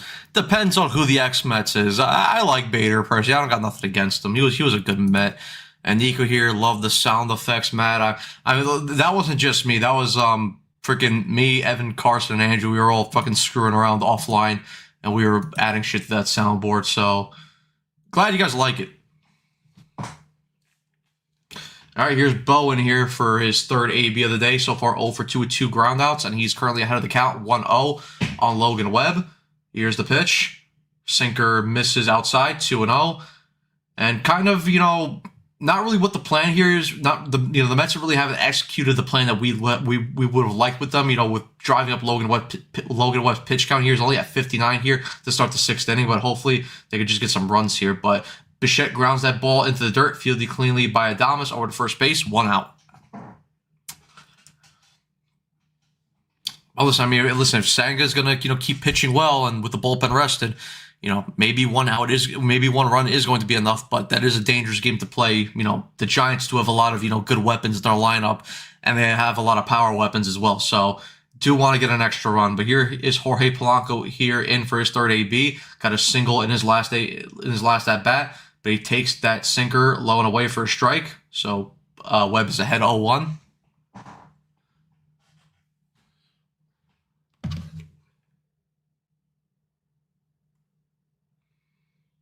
All right, that sinker again misses the hits the bottom part of the plate. So Webb is ahead of Polanco here, 0-2.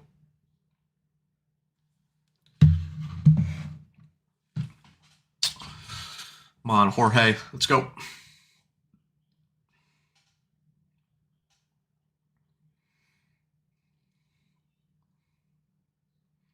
Here's the 0-2 pitch. Slider misses in the dirt. 1-2 count. Good take there by Polanco. And yeah, Ken, I agree. Minter coming back the IL will be a big boost because that means you get to get rid of Dickie Lovelady, and you actually have 2 good lefties in that bullpen, which is huge for the Mets. It's going to be huge for the Mets. Webb takes that. Polanco takes that low changeup in the. We saw how well we saw how effective Minter was for the Mets last year. We saw how much of a loss that was last year for them after he went out with that torn lat. So listen, hopefully Minter can come back as soon as possible, and hopefully he's a weapon for this Mets team out of the bullpen. Polanco hits that ground ball up the first base line, but it's fielded clean by Devers. Steps on first base, 2 outs. So Logan Webb has been pretty good for the Giants here so far, and you kind of just go back to the 4th inning and you're starting to think about it. It's like, if the Mets do not end up winning this game, how costly is not sending Luis Robert there in the fourth inning, or was the third inning? Sorry, it was one of those two innings. But how costly will it be for the Mets not sending him there? Because again, should have scored. He should have and would have scored there. But now here's speaking of him for his third AB of the day, and that ball misses. But the Patrick Bailey's going to challenge there. So let's see if that just was able to nick the bottom part of the strike zone, and it missed. So Robert will be ahead of the count 1-0, and the Giants lose one of their challenges here. And yeah, Stearns deserves massive credit for Raley. He's been so fucking good. Robert held up his fall. He does not get good reads. Even if he did hold up and it was just enough, I still would have sent them. But Robert gets underneath that ball, and that ball gets out to right field. Lee will get underneath it to record the final out of the inning. So again, Logan Webb here with the clean 1-2-3 inning as we head to the bottom of the sixth with the Mets still up 1-0. I'm sorry. Ken, you might be right, and Robert has had some not great reads so far early on the season, but I still think that if they sent him, he would have scored.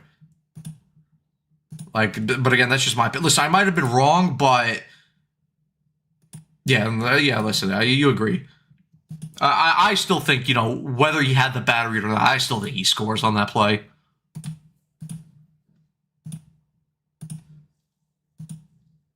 And if he doesn't, cool, it is what it is. But Jung Ho Lee really, really, I haven't watched a ton of Jung Ho Lee over his career so far, his 2 years so far. But how well does his arm grade out on Baseball Savant? Because that ball got hit to right field. Yeah, he's third. He's third, and what's it called? And what's it called? Third percentile, blue circle. I'm sorry, you should have tested him. He would have scored. Yeah, I agree. Should have definitely tried. All right, 108 of you guys watching the stream so far. As always, thank you guys for your support. Hit the like and subscribe button. Hit the notification bell as well. And as well, make sure you guys share the live stream as well. Because the more viewers we get, and the more of you guys watching, the more of you guys interacting, the better for us, and the more fun we have here as a whole for these watch-along streams and post-game streams. 4 years ago, the Mets had a great third base coach. Remember his name? I believe the guy you're talking about is Joey Cora, and yeah, I really like Joey Cora. He could have been, the thing with Cora is, sure, he could have been over-aggressive sometimes, but I like the aggressiveness overall. Obviously, there's a time and place to be aggressive, and a lot of the times, Cora's reads and sense did work out well for the Mets. So yeah, I did like Joey Cora for the when he was on the Mets coaching staff under Buck Showalter. All right, but here's Sang in for his sixth inning of work. Fastball misses outside, 1-0 to Patrick Bailey. Cora is definitely a lot better than, Mike Sarbo was and freaking this guy, Tim Leippier. So, all right, Senga so far, 5 innings of work, 2 hits, 2 walks, 7 strikeouts. Patrick Bailey attempts to bunt there, and he fouls that pitch off. So the count is tied up here at 1-1. And hopefully for Senga here, hopefully he gives the Mets another good inning of work, 6 innings, and then he head to the bullpen. Weird highlight here by Logan Webb. He was kind of, looking at his fingers weirdly. I wonder if he maybe has an injury here. I don't know. I guess we'll find out. All right, here's the 1-1 pitch. Curveball misses away, 2-1. And yeah, Alvarez did have a challenge. He challenged. It was the first at bat that the Giants had. It was a full count, or it might have even been a 2-2 count. But Senga threw a forkball. It just caught enough of the plate, the bottom part of the plate. The umpire called it a ball, and then Alvarez challenged it, and he won the challenge. Bailey, tough blooper there. Just got dumped into left field, and it was a 3-2 pitch. Ken, thank you. And but yeah, Patrick Bailey's on here for the third Giants hit of the day, and as their first runner here in the bottom of the sixth. So top of the Giants order now here. So hopefully Senga here can maneuver around that blue pit right here by Patrick Bailey.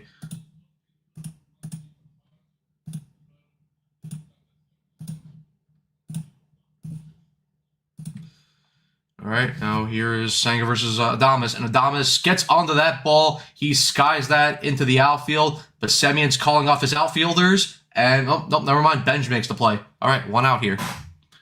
Good pitch there by Senga. Is able to get Adames here for the first out. Now Luis Ariz will come up for the Giants.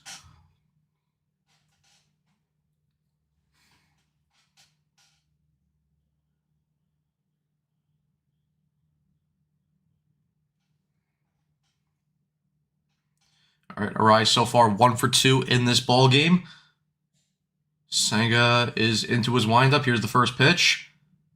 Fastball misses low and in. 1-0 count.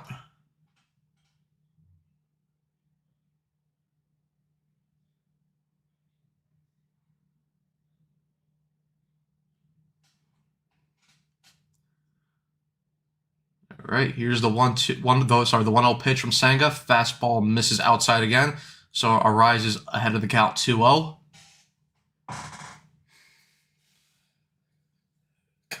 Come on, Senga, let's go.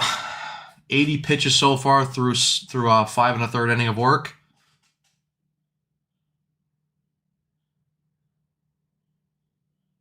Here's the 2-0 pitch, and forkball is fouled down the first base line.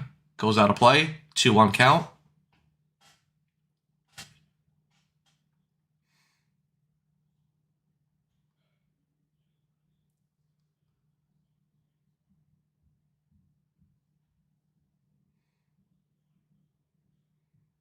All right, Senga now into his windup. Here's the 2-1 pitch. Cutter misses high and away, and Patrick Bailey's able to steal second base here. So now the Giants have a runner in scoring position here, and Ariz is ahead of the count 3-1. So again, we know how well of a contact hitter Ariz here. So a bloop hit here by him might be able to drive in a run here. And yes, Bailey just got a freaking good lead, and Senga just didn't pay attention to him. So stolen base there for Bailey. But here's the 3-1 pitch. Cutter's able to get the zone. Full count here to Ariz. Come on, Senga. Come on, strike him out or freaking get him out here, because it's tough to strike out this guy, but...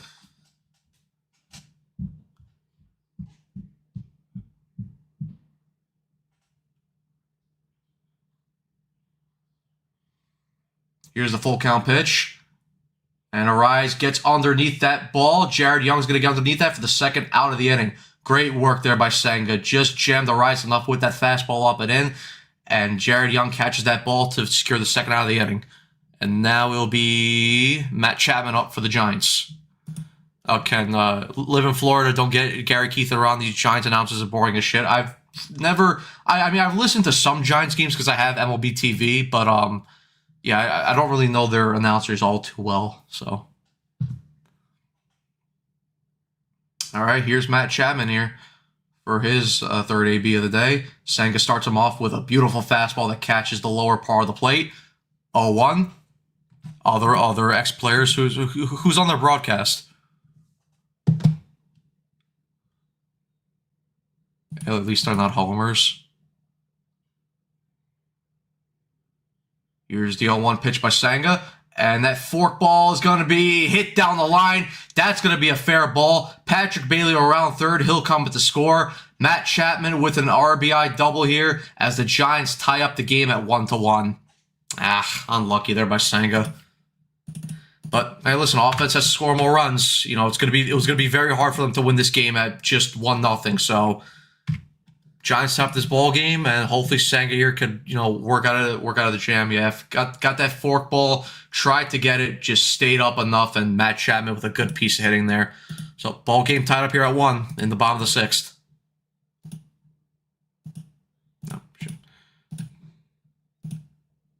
And Devers will now come up for the Giants here. All right, mound visit here. Justin Willard talks to Kodai Senga. At 86 pitches, this will probably... this is definitely going to be his last inning of work. And Brazoban is warming up right now on the mound. So, and we all know what happens when Brazoban comes into the game, guys. You guys all know the song.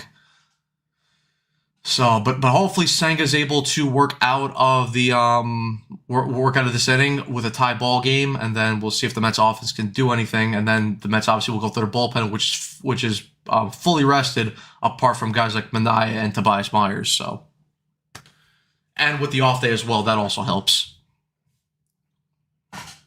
All right, but here's Devers now 0 for 1 in this game. Struck on the first inning and ended up walking in the 4th.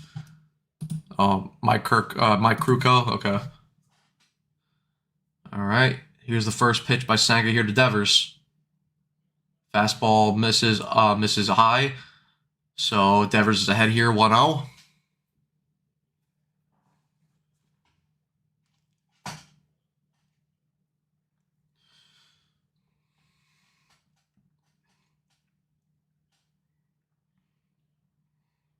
Here's the 1-0 pitch by Senga. And Devers is gonna... Oh, that thing's gonna get down. Nope. That gets down. Robert's unable to get to there. Rafael Devers with a bloop single into center field. And the Giants take a 2-1 lead as Matt Chapman comes around to score. That sucks. All right. Mets playing from behind now. Giants take a 2-1 lead here in the bottom of the sixth. Yeah. He jammed him, but Devers has enough strength to just muscle that ball to center field. And Robert almost got to that ball, just wasn't able to get to it. All right.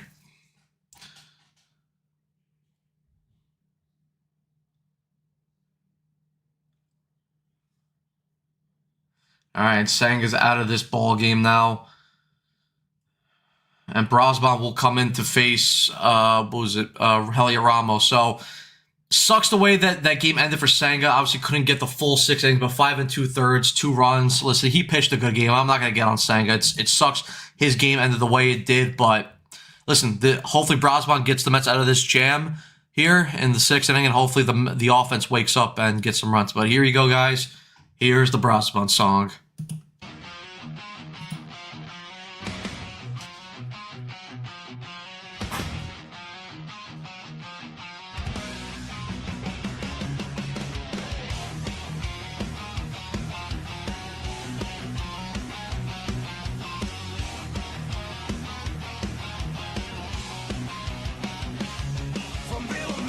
Dominican Republic, he who was Scarborough, so back and through on dancing feet. 6'3", leaning mean, right arm slinging fire. Late bloomer legend took the long road higher. Signed with the Rockies, bounce around the grind. In Miami, called bullpen savior in his prime. Sweeper got that nasty bike, slider got the dip.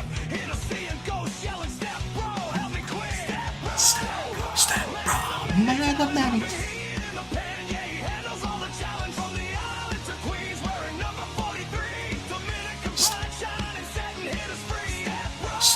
Step bro.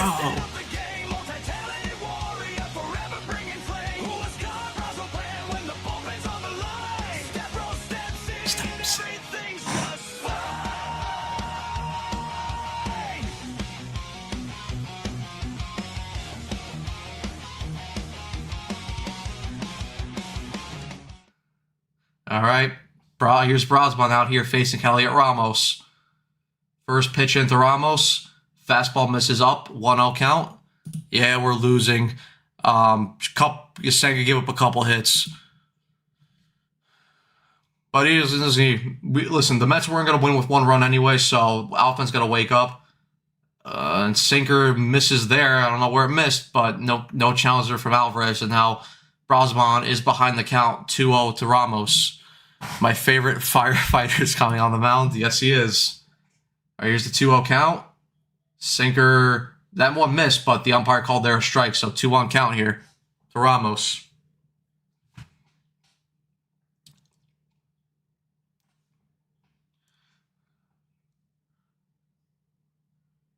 Here's the 2-1, and Ramos fouls that pitch off down the third base line, so Brosman gets the count back to 2-2.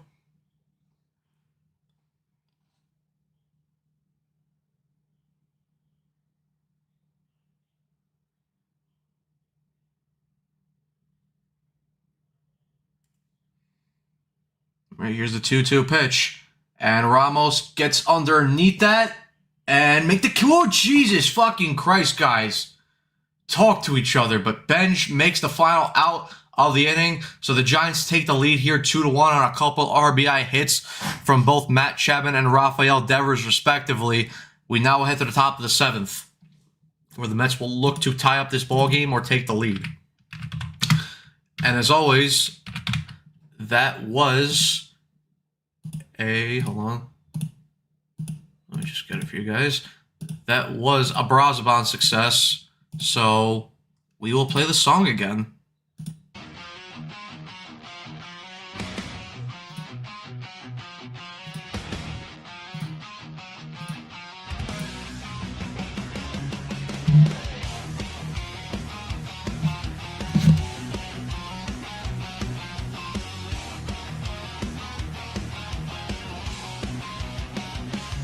From Villamella, Dominican Republic, he who was Scarborough back and through on dancing feet. 6'3", leaning mean, right arm slinging fire.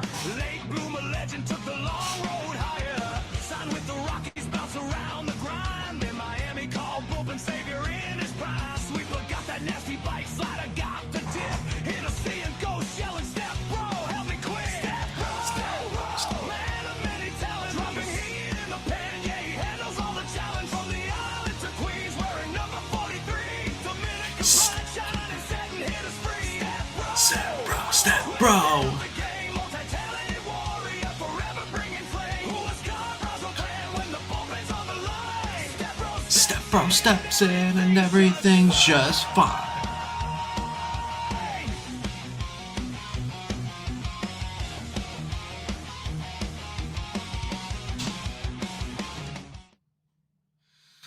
All right, but now we're in the top of the 7th here, and I believe it was Robert that made the last out of the inning. So Jared Young will be in here for the Mets, followed by Vientos and then Marcus Semien. So hopefully the Mets can get some runs here.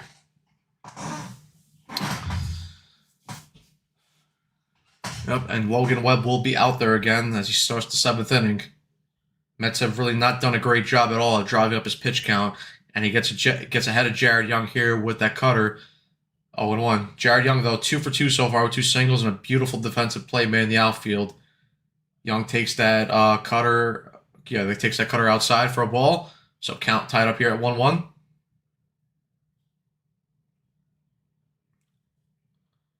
Come on, Jared.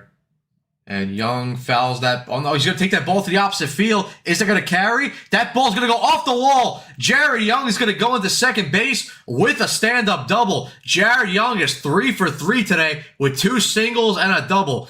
And the Mets have something cooking here in the top of the 7th. And Mark Vientos will come up here to try and tie up the ball game here for the Mets.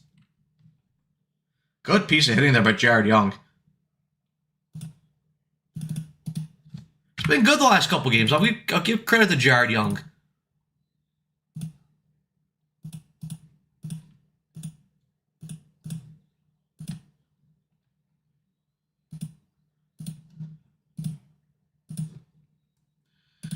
All right, come on, Mark. Yeah, Peter, what is going on? Jared Young's definitely playing very well. All right, Ken, Carson does not hate Jared Young. He's been boasting about Jared Young to us offline. I'm pretty sure he's hyped him up too a couple times on during these live streams as well. Yeah, exactly, BB. Who needs one soda when you got Jared Young? But Vientos swings and misses at that inside pitch, so Webb's ahead of the count, 0-1. And there's that highlight of Vientos driving at the first run for the Mets all the way back in the 2nd inning. Come on, Mark, let's go. Oh, guys, and Carson should also be joining in a couple minutes, too. Vientos swings through that high fastball, so he's behind 0-2 on Logan Webb.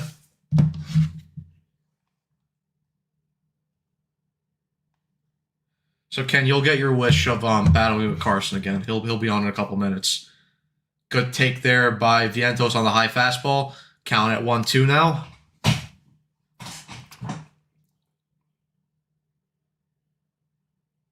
No, yeah, I know what you mean, Ken.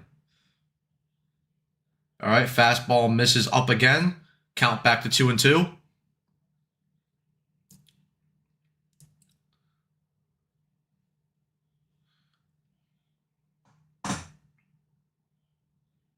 Vientos calls time here.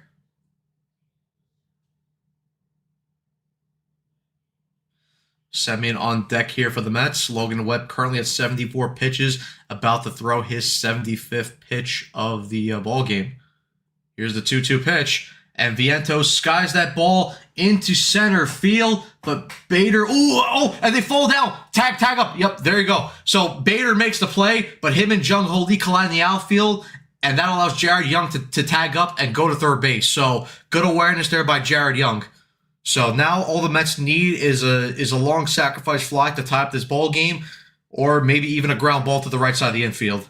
Yeah, him and Lee just tied up each other with their legs. So, but there we go. Good heads up base running there by Jared Young. And now the Mets are in position to tie up this ball game. Yep, agree here, Peter. Vientos plays better the more the Mets need him. Well done, Young again, 100%.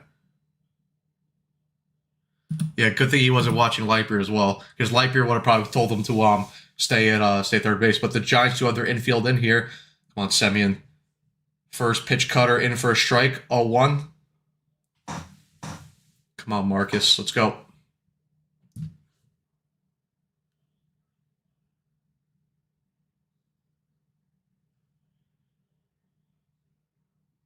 Here's the 0-1 count. Semien takes that high fastball just next to the top of the corner. So Semien is currently behind here, 0-2 in the count. And Semien's currently arguing about something. I wonder what it is.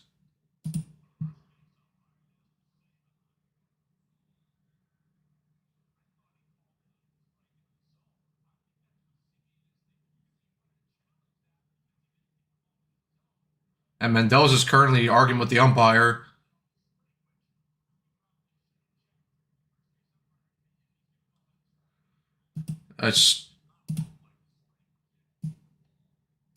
So they're debating right now because apparently Semien thought that the first base umpire was gonna call if it was a check swing or not, and the guy behind home plate, I guess, overruled it because Semien wanted to challenge it, which it would have been a strike anyways. The Mets would have lost the challenge, but yep. NG, we need Seaman Shakes to lock in here.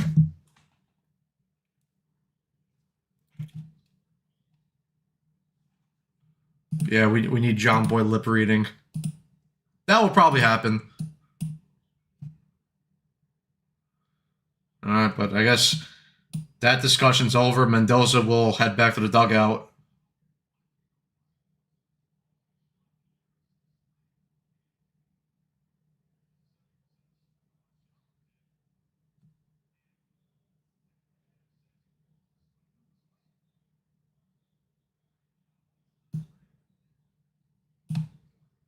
Oh, okay. So Semien thought that he called the strike just because the ball hit the zone, but apparently the umpire said, or his intentions were to call it on the swing, but and that means Semien can't challenge it. But here's the 0-2 pitch. Semien fouls off that changeup, so it counts to 0-2, and Semien stays alive in the AB. Come on, Marcus. Come on. Can't waste that leadoff double here by Jared Young. No, it was a strike anyway, Ken, but he wanted to challenge.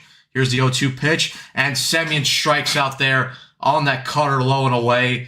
So 2 outs, and now the Mets are going to need a hit here to drive in the tying run. And Carson Benj will come up to the plate here for the Mets. Fuck. It was a changeup, actually. Good changeup, just. Are the Giants going to... What are they doing here with Logan Webb? Are they going to do a mound visit? Yeah, I guess mound visit here.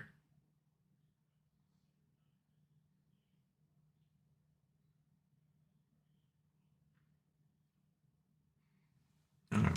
So Logan Webb at 79 pitches right now.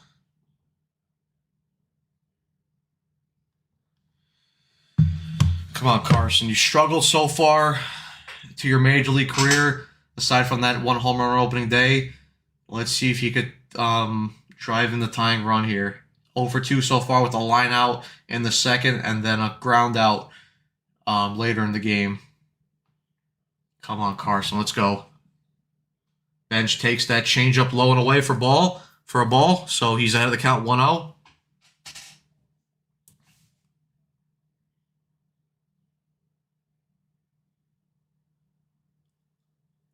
Come on, Carson. Let's go. The 1-0 pitch. Benj with another good take there. Change up in the dirt. He's ahead of the count 2-0. All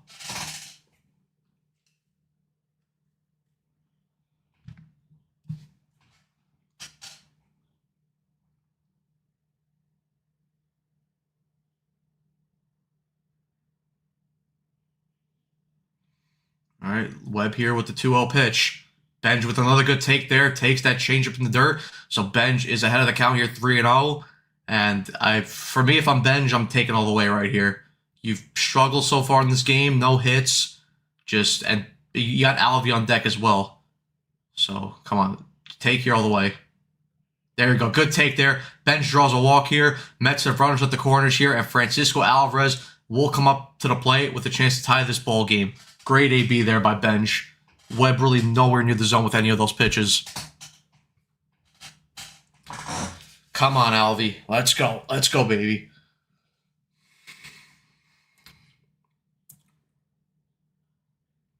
Alvey 1 for 2 with a single here. Struck out in his first AB in the 3rd inning and then had that single back in the 5th inning. 3 home runs and 3 RBIs so far from him on the year. Come on, Alvey. Let's go. Here's the first pitch. Takes that pitch on the outside part of the plate. 1-0. Come on, Alvey. Let's go.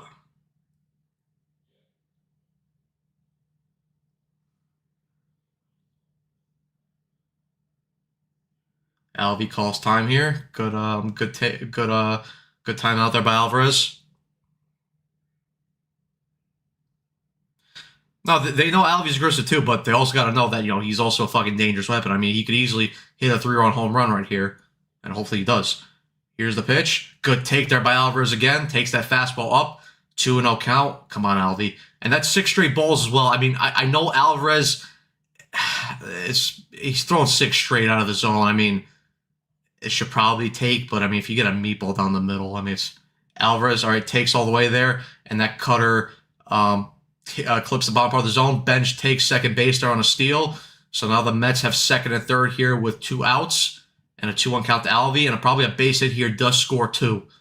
Come on, Alvey. Come on. Here's the 2-1 pitch, and Alvey fouls off that sinker inside. Count back to 2-2. And you'd imagine it's probably going to be Webb's last inning of work, too, because he's about to throw his 88th pitch. Come on, Alvey. 2-2 pitch. Good take there again by Alvarez. Lays off that cutter, that changeup low. Full count now to Alvarez. Come on, Alvey. Come on. Come on, Alvey. Here's the 3-2 pitch. And he would have been ball. Oh, no, they say catcher's interference. Hit the glove of Patrick Bailey. And now the bases will be loaded for Francisco Lindor. So he fouled off that pitch. It would have been ball 4 if Alvey took that pitch. But his bat just nicked. Yeah, I mean, not even just nicked. It hit the glove of Patrick Bailey. So Alvarez is on base via catcher's interference. And now Lindor is up here with the bases loaded and 2 outs. Come on, Lindor. Cutter catches the zone. So Lindor behind your 0-1. Lindor so far 0 for 3 in this game. And the Mets have been very good today in this series with runs scored, which is 13 for 35, 2 for 7 today. Come on, Lindor. Lindor swings and misses at that changeup, 0-2. Come on, Francisco. Come on.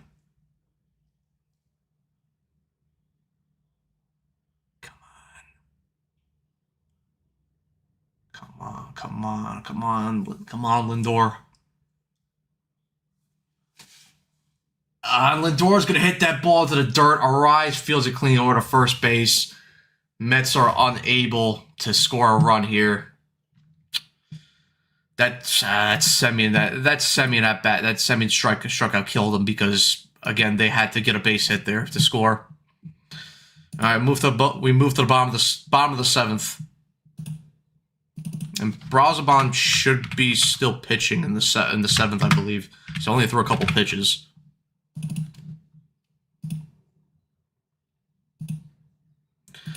But I mean, I think Webb should be out of this game going to the eighth inning. So at least you get to a Giants bullpen that is a bit tired, but still, you waste a leadoff double there by Jared Young. That sucks.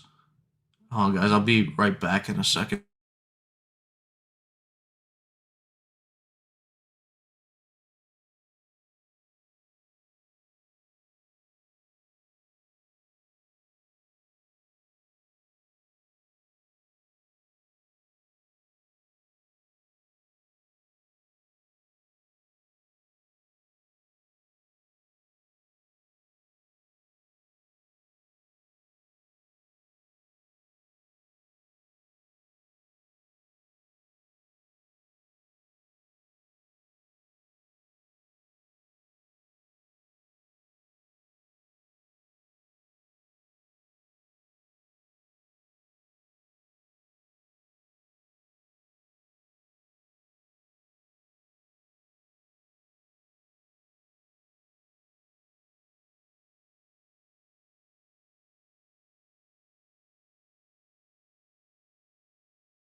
Oh, and look at that. We have a special guest. It's Carson, everybody. Say hi. Hi from the chat.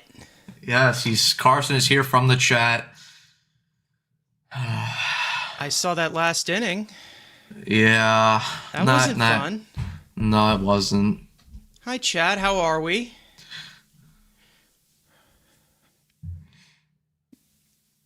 Oh, great. Steve Gelbs presents Can't Miss This. Who is this guy? It's the Carson from the chat. I think you should know him by now. Hi. He's pretty world famous in my opinion. Yep. Where's Ken? Because Ken was looking forward to debating you again, and now I don't know where he is. He probably disappeared. Oh, there he is. There's your best his friend. Hobbit hole. Out of the Hobbit hole again. Hi, bestie. Jung-Hoo Lee comes up against Barazaban. Did you play his song?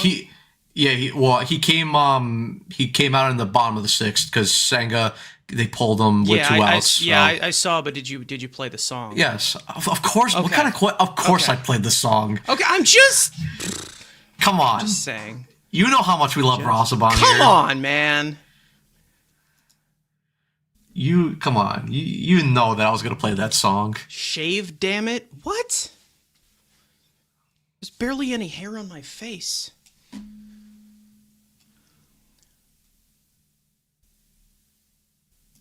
My new whipping Yes. boy having a... What?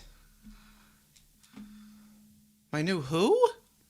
All right, here's Barazaban, and it gets Jung-Hoo Lee, fouls off that first pitch, 0-1. Yes, and he's also the chairman of the Brett Beatty fan club, as we all know.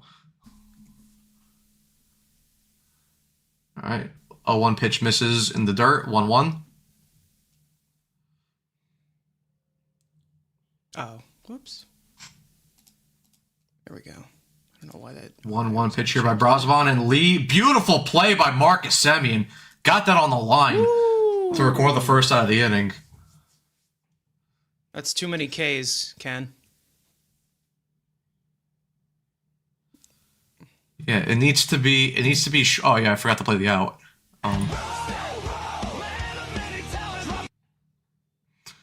And Ken, it's like this. I like it. Exactly. Get it right, weirdo. All right, and Encarnacion is sent to the ground. Barazaban picks it up. Fucking Vientos dropped it. Vientos dropped it. All right. So Encarnacion reaches base. Are they calling him out? Because they calling interference? He's arguing. Yep, I guess they call it interference. Yeah, interference. Wow. Don't you dare interfere with Step Bro. He's on a mission. I like Jared Young. What? I had a whole Twitter post about Jared Young. Oh, Vitello's pissed. I would be too. Yeah. I like Jared Young. The hell? Well, Ken, you just make shit up, don't you? Hey, Jared Young's had a hell of a game today. Ken, you just love to play pretend, don't you?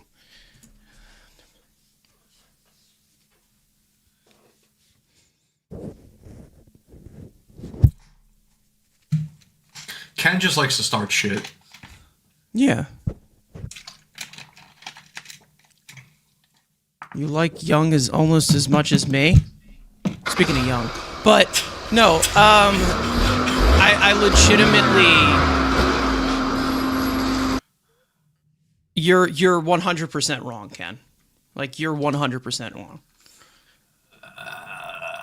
I don't know if I agree with that call. I mean, was he inside the baseline? Sure, but I don't know. Vientos should still make that play. He should make that catch. But whatever, I'll take it. All right, here's Bader now up. And Bader hits that ball. Another beautiful play by Vientos. Over to first. Brazaban steps on first base to record the final out of the inning. Wow.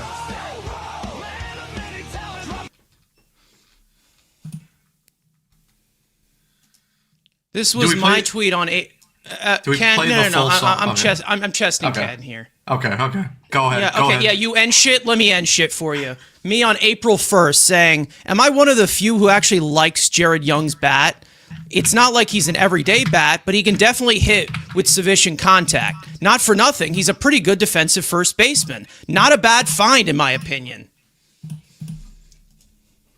So there's me ending shit. Ken? Damn. Slay King. Yeah, I said that. It was on Twitter. Follow me right here. Right here. At Follow me. MW Cars. That's also an Carson, I think you slayed.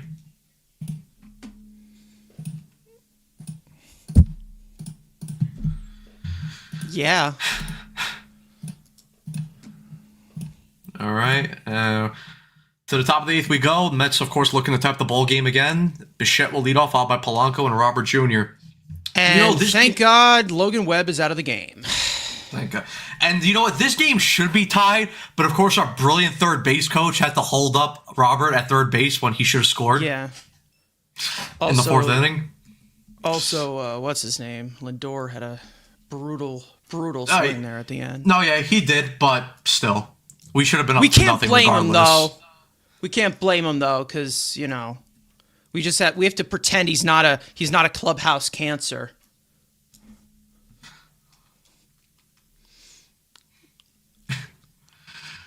I love the Carson and Ken beefs. You know what? No. You know what we have to do?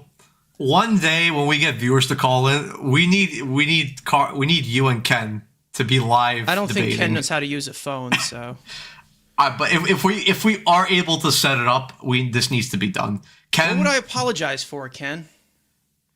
Ken, would you agree to that? Would you agree to a live debate between you and Carson on a live stream?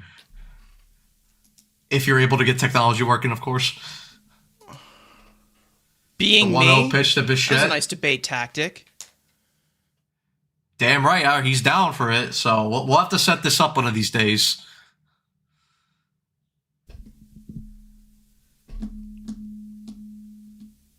All right, Bichette here, 1-1. Hits that ball into the dirt. Chapman fields it, but Bichette might beat this, and nope, he doesn't. 1 out. No. Money on it? Now you're going to be doing... Wait, you're doing degenerate gambling, too? This is not a good look for you, Ken.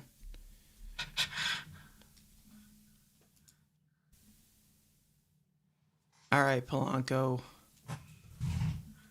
Unfortunately, the offense is in trouble again. All right, here's Polanco up against Wynn. Takes that ball low. 1-0.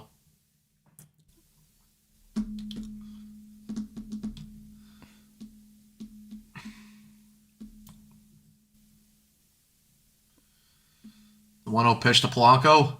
Takes that fastball inside. He's ahead 2-0. Polanco.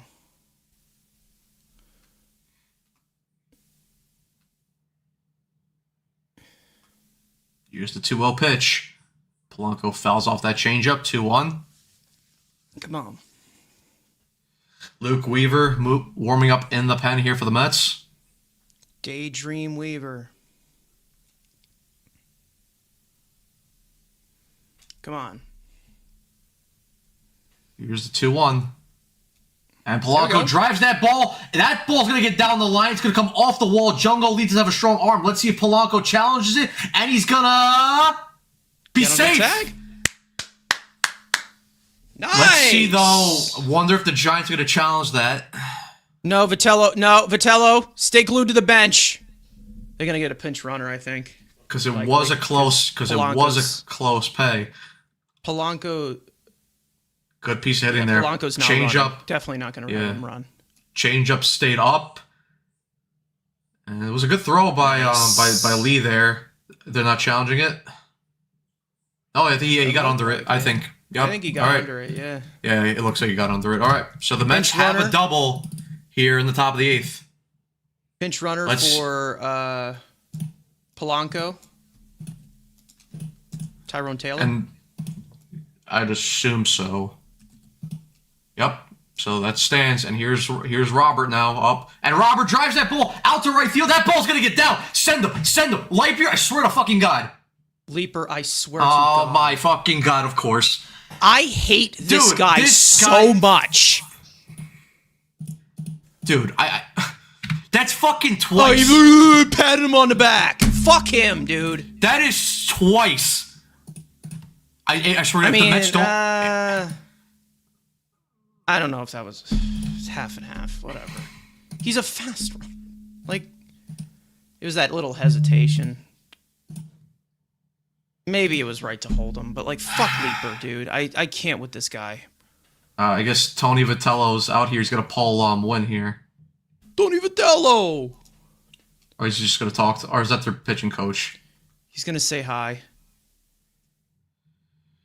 All right, and Jared Young is gonna come up here with the runners at the corners here to try to top this ball game here for the Mets. Bobbert, please, for the love of God, please steal second. I can just see it. I can just see it right now. I just don't. He stole a base. Oh no, they're gonna pull him. Oh, Eric Miller's coming in.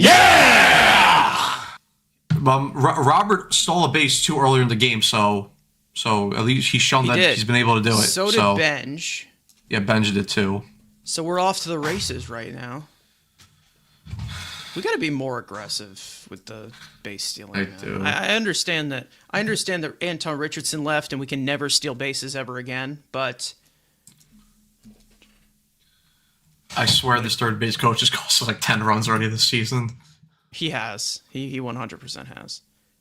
Can we get a I don't know. That like it? may have been the right call right there, but Sure, Ken. You can get an I like it. I like it. see, now he's getting into it. Ken's getting into it now. Ken likes the soundboard now. He does.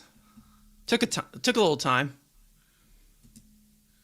You're gonna love this. You're gonna love Ken. You're gonna love when the Orioles come to town. We've got some great sounds for you. You're We gonna do. love it because I recall you being Team Cheeto Bear. You're gonna love this. Richardson is catching some shade in Atlanta, is he? Just like Heavy Poo. Well, it's the same like the starting rotation for Atlanta is doing so well, like it usually does with Hefner, and then everything just falls apart. So it's all going according to plan. All right. Come on. Everything's going according to. How do we have Come on. 9 hits? And one run. Oh my God! All right, Jared Young, Come on, be a Jared. hero for me. Hey, listen. At least put the ball into the outfield. Give me a sack fly Anything to the at the very outfield. least. Eric And it Miller. looks like What What happened? And it looks like Luis Torrens is going to pinch hit for Jared Young. Okay, Mendoza. All right. Sure. Why? Why? We don't know. I guess it's lefty-lefty, which Jared Young is not good at, but that's kind of okay. Sure, man. All right. Come on, Torrens. Let's go. Don't do what Takes I that think you're first. gonna do. Takes that first pitch for a strike. 0-1. Luis Torrens. Come up big for the country. Come on, Torrens. Here's the 0-1 count. Torrens takes that pitch inside. 1-1. Good take there by Torrens. Come on, Louis.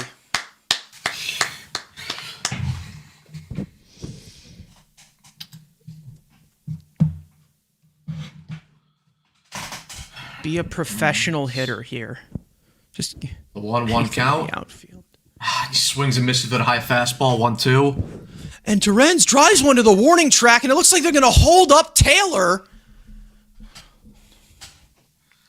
Come on, just deep fly ball to the outfield. That's all I'm asking for. Lift the baseball. He's going to spam sinkers, this guy. Come on, Torrens. Here's the 1-2 pitch. And There's Torrens another sinker. fouls off that high pitch. Stays alive in the count. And looks like or he went on contact or he was going either way. This is the only problem because Torrens and Vientos are double play candidates, so Come on, Luis.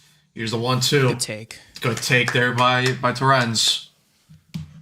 Change up in the dirt.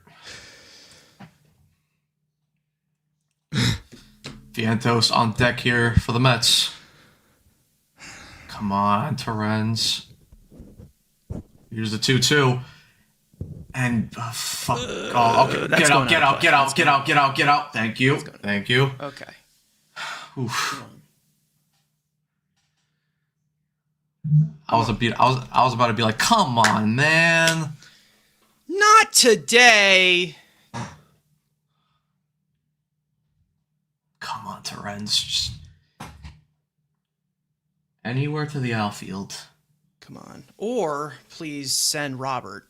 That would be cool too. To get 2 cracks at this. All right. Here's the 2-2 pitch again. There he goes. Good take there by Torrens. Robert's gonna go and he's out. Or did he get? Oh, Safe. he got around He got it. under I that. thought he was He got out. under that. I thought he got What are tagged these- out. That is a. Whew. All right. That's So Is that? Vital's gonna hold here. Nope, he's not. they're going. Good. That's 3 stolen bases Roberts against steals it Patrick back. Bailey today, by the way. Yeah. All right, so the double play is avoided here for the Mets, and a single. Yeah, you got around it. Yeah. Oh my God, that was like a swaggy V reach. That was swaggy. It was a good take there by Torrens stealing that high pitch. Come on. All right, come on, Louis. Beautiful. 3-2. slide. And Torrens hits that ball. That's going to get down the line. The Mets will score 2. Taylor's in to score. Robert will follow behind him. Torrens is into second base with a 2 RBI double. The Mets take a 3-2 lead here in the top of the 8th. That ain't no backup catcher right there. That ain't no backup catcher. Beautiful piece Yeah, of hitting Ken, there by like Luis it. Torrens.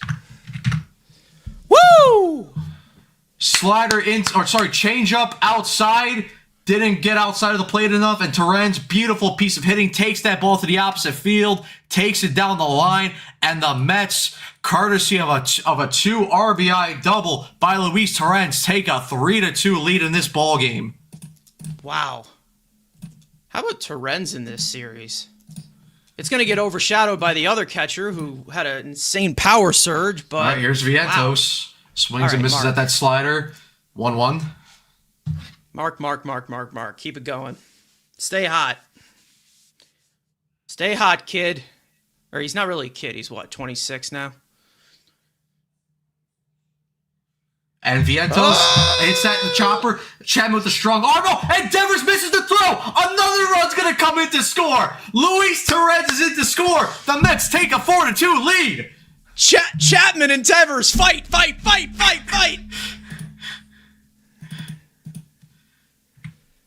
And that, I wonder how they're gonna score that, because There we go. I mean, Chapman Okay, I with a know- beautiful diving play, but I don't mean, know. I think both of them screwed up there. yeah, Both of them called it a screwed hit up there. for- Tough throw for Chapman. they called it a hit for Vientos. Pete would have picked that. Absolutely. Exactly. Where'd you get Now that here's- chain? Party City. All right, here's Semyon in, and now Semyon drives that ball down the line. That's gonna get down for a fair hit. Vientos is in to score. The Mets lead 5-2. Marcus Semyon with an RBI double. Oh, yep, an RBI double gives the Mets a 5-2 lead. Bring it. The Mets found their fucking hitting shoes in this inning. And guess what, guys? Most of the back end of our bullpen is rested. Yeah! It's great. Yeah!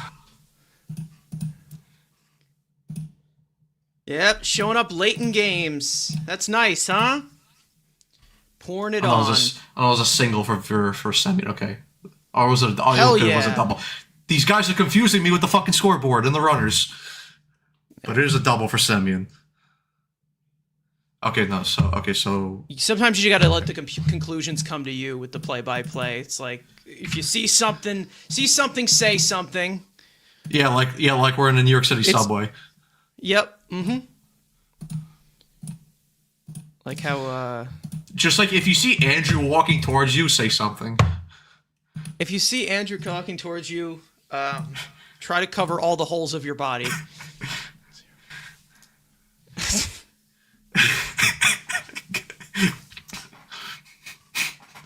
All right. I don't know why I said that thinking that it wasn't gonna Sound gay. sound all weird, but you know All right. what? Here's Bench now up here for the Mets. Takes that pitch low for a ball. 1-0. Yes, hide your donuts, everyone. Yeah. Oh, you should have seen the picture that Andrew sent us today in the group chat. He sent a lot of donuts, so I'm sure I saw Andrew's that, yeah. Andrew's fat and happy hoarding it. The 1-1 pitcher to Bench takes that pitch low, but it's in for a strike. 1-2.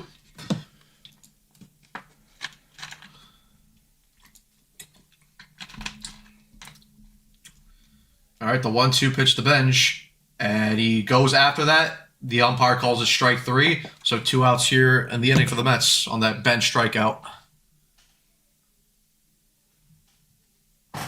What an inning here by the Mets. Wow. It's weird. I thought their offense just died all of a sudden. That they were just back to being shit.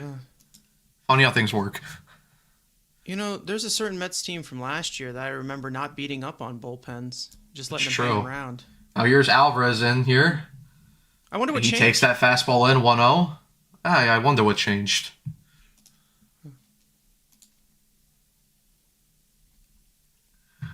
Alva. Almost 140 of you guys watching on the stream. Luke Weaver's warming up in the mound here for the Mets. As always, thank you guys for your support. Leave a like, hit the subscribe button, hit the notification bell as well, and share the live stream as well. Alvarez takes that pitch inside, 2-0. Good take. Miller. Yeah! And here's Brubaker warming up in the Giants bullpen. And Alvarez takes that curveball in for a strike, 2-1. All right. Webb. Okay, so Webb was out after 92 pitches, so they definitely weren't. Yeah. Here's the 2-1. And Alvarez swings and misses at that pitch low in the zone. Count back to 2-2.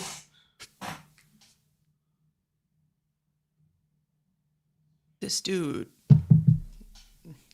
Come on, This Alvy. dude Webb. Man. The Just a run 2-2. in 7 innings. Great take there by Alvarez. Fastball inside. Works the count full. This dude Webb Hardest is hit. a right in 7 innings, man. It's Hardest awesome. hit ball today. Polanco at the hardest on his double. Here's the 3-2 pitch to Alvey. Fouls off that slider. Stays alive in the AB. It's nice to see when your team doesn't waste a double. Even though they did last inning, but still, It's even very though pixie. But they didn't this inning, which is the most important thing. All right, here's the 3-2 pitch against Alvarez, and he swings and misses for the final out of the inning. But the Mets pour it on here in the middle, in the top of the eighth here. They put up 4 runs to take a 5-2 lead. As we now head to the bottom of the eighth, where Luke Weaver will come on the mound to face the Giants hitters. Yeah, I mean, listen, maybe he might. I don't know. He might. You know, anything can happen.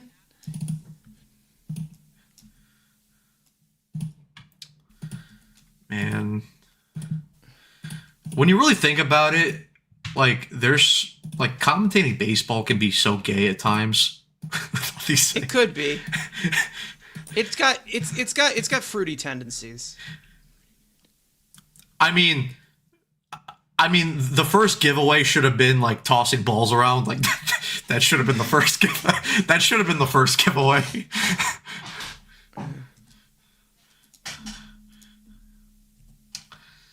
All right, and I believe who made the last out for the Giants? It's going to be Bailey Adames Arise. Okay. Yep, Bailey. Yep, and yes, Williams will be available to pitch because he hasn't pitched since the second game of the series. So I'm going to guess Weaver's going to be pitching this inning. Yeah, Weaver's going to come in. Weaver's in. Weaver pooks. And the Mets also got a day off tomorrow, so you know, use your bullpen. Everything's coming up orange and blue. Now don't screw up, bullpen. All right. Yeah. Yeah. All right, so Terens remains in the game as the designated hitter. Tyrone Taylor's still in left field, and then, of course, Luke Weaver in for Brazaban. Huascar Brazaban.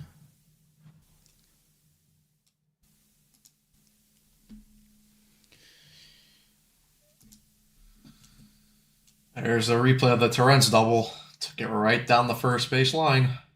It's called doing the little things the right way, huh? When you see a pitch that you shouldn't pull, you take it to the opposite field. And when you see a pitch that you can beat the shit out of it. All right, Tyrone Taylor stays in the game as a defensive replacement for Jared Young. Oh no, sorry. Or did he? No, he came in for Polanco. Sorry, yes. He came in for Polanco, so he'll remain in the game. I think. Yeah. Okay. So actually, you know what? Good job by the Does right there. He replaces Young positionally, and then Terens comes in behind the plate. Great job by the Does right there. The Does. Evan's gonna smack the shit out of you for that one. All right, but here's Luke Weaver to face Patrick Bailey. Fouls off that first pitch. So Weaver's ahead 0-1. Everyone should go opposite field. You should go opposite field when the pitch tells you to. Basically. And that's also goes in play with swing decisions. But Pancake Fucker doesn't teach you that. Come on, Luke. Weaver with the fastball. Hits the zone. So Weaver's ahead 0-2 on Patrick Bailey. Bailey 1 for 2 in this game. Lined out to left field in the third inning and had that bloop hit and scored the tying run in the sixth inning. See what happens when you bench the Soto? 0-2 pitch. And Bailey skies that ball out to right field. Benj will get underneath it. 1 out. Yeah, I guess Soto was just holding us back. Yeah. We're joking, guys. Don't fall for the sarcasm. Ken, we're joking. We're joking about Soto. I know you're a little slow in this aspect, but we're joking. Detecting sarcasm, we're going to help your skills, buddy. We're going to get you better. All right, here's Weaver into a face of Adames. Misses with that fastball low and away, 1-0. We're doing fucking ASMR now on fucking Mets Weekly. DFA Soto. Yo, that would be the most expensive DFA of all time, I think. The 1-0 pitch. Oh, Whoa. and Adames swings that fastball and he loses his bat in the process. So Wow. count's tied up at 1-1, and Adames is gonna need to get his bat back. Or no, he's talking to Arise. Put some pine tar on that bat. You guys can have a tea party later. Get back in the box. God. What would they even say to each other? I don't know.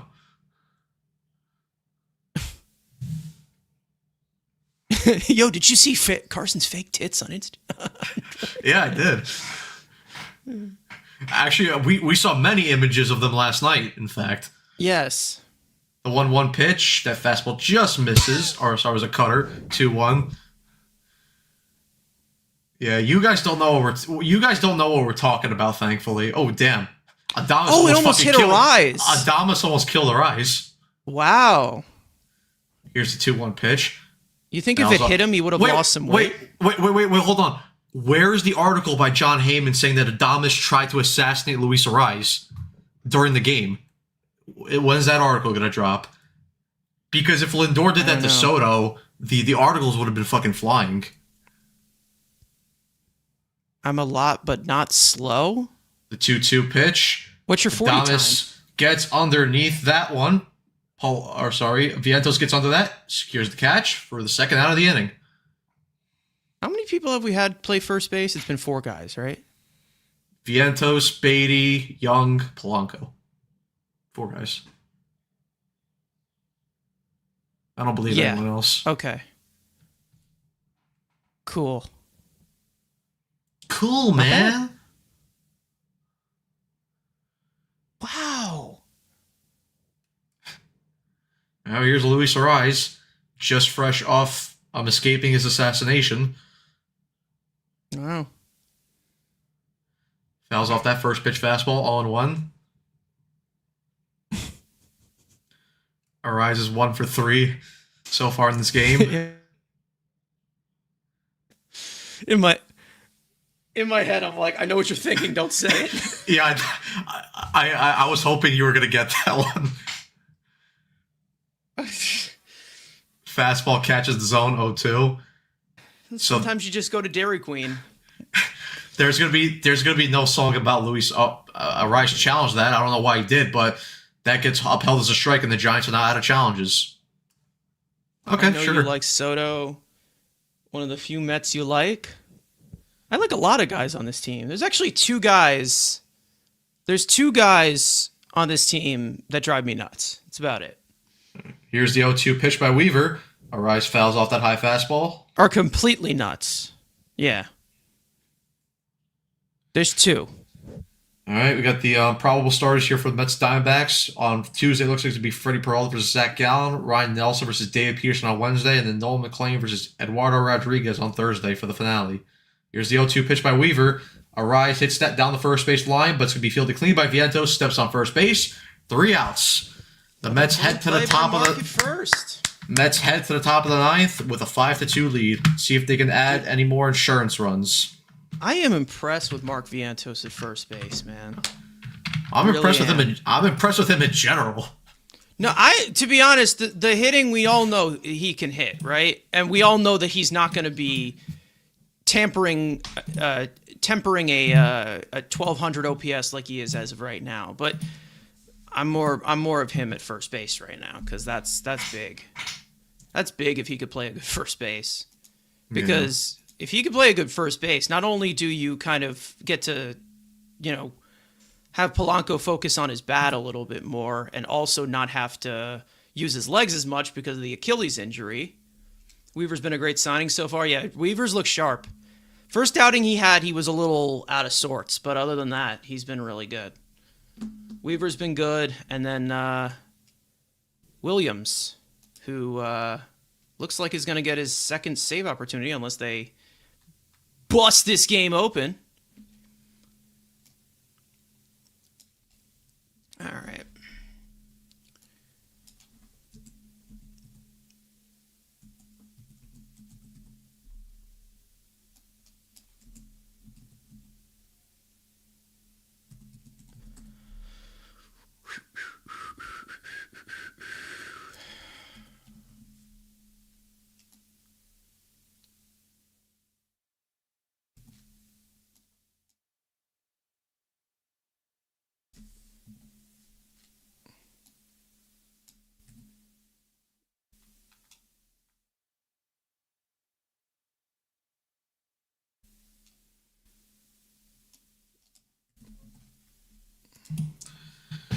right.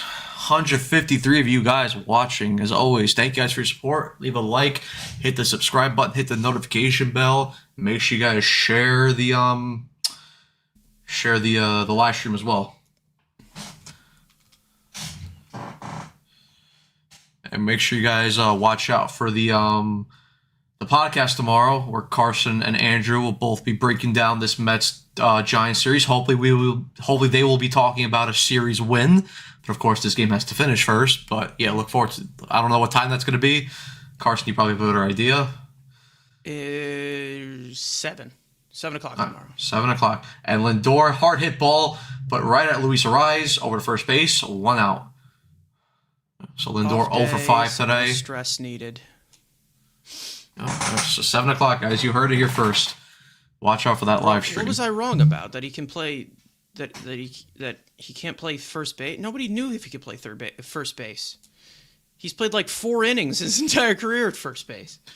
All right, here's Bo Bichette now up here for his 5th AB. Takes that pitch in for a strike, 0-1.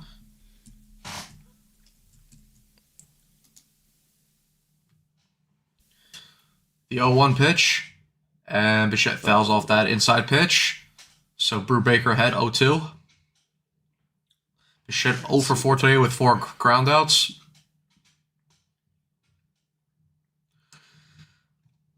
LFG Weaver.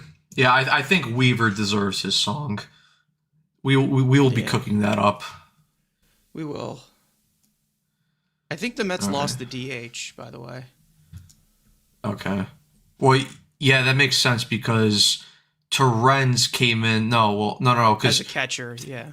Yeah, and yeah, okay, yeah. They lost because Polanco came in. Well, Polanco was DHing.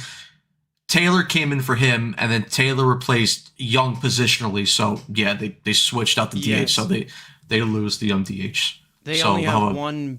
They only have one bat on the bench, and actually they have 2 bats on the bench, and both of them are likely unavailable.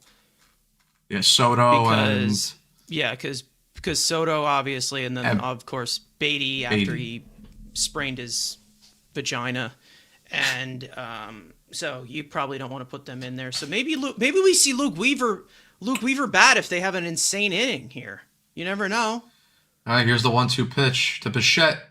Fouls off that pitch again to stay alive in the AB. No, I would just bunt them.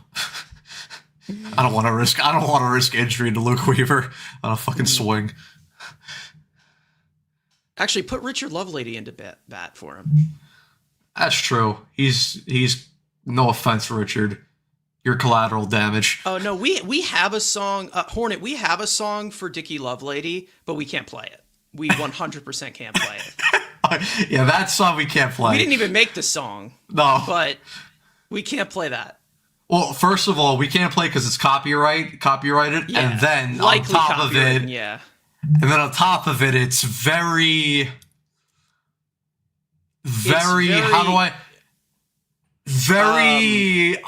detailed. Crass. It's very detailed. Crass. Yeah, crass, detailed. Very good game by Mendoza. Yeah, Mendoza's managed actually a pretty good game by the Does. The 2-2 pitch. Bichette takes that pitch outside to get the count to a full count. Yeah. So and you wanted him fired, didn't you, Ken? I remember you saying that. I did too, but no, you didn't. No, full count, and Bichette fouls that off to stay alive in the AB. 3-2 again. Good AB here by Bichette. Deny.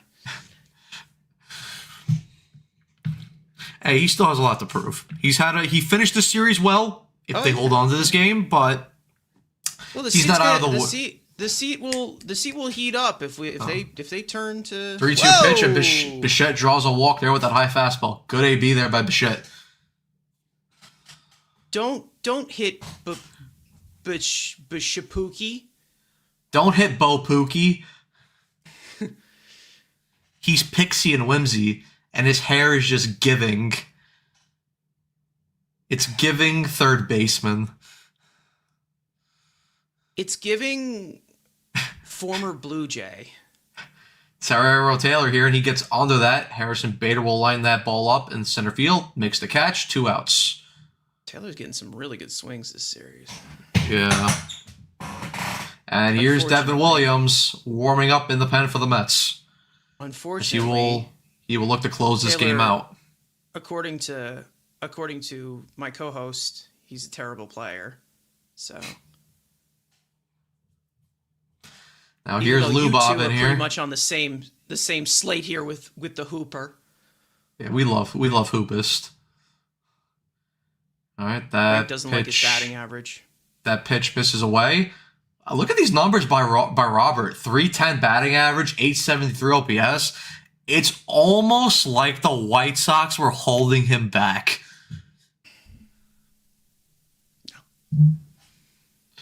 No, he's just a bad player. He's a bad player. He has a bad attitude. Here's the 2-0 pitch to Robert. Takes that pitch inside. 3-0 count. I heard he spits on children, too. Did you hear this? I knew that was coming. Pitch taken for a strike. 3-1.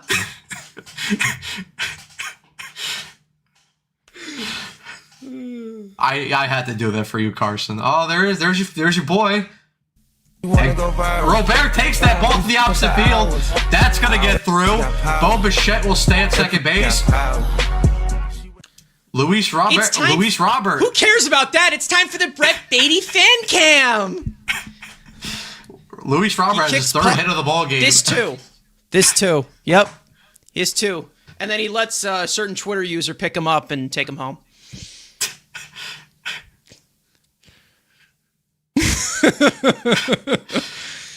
All right, now here is Luis Torrens back up here for second AB. Of course, had that big, and he skies under that one.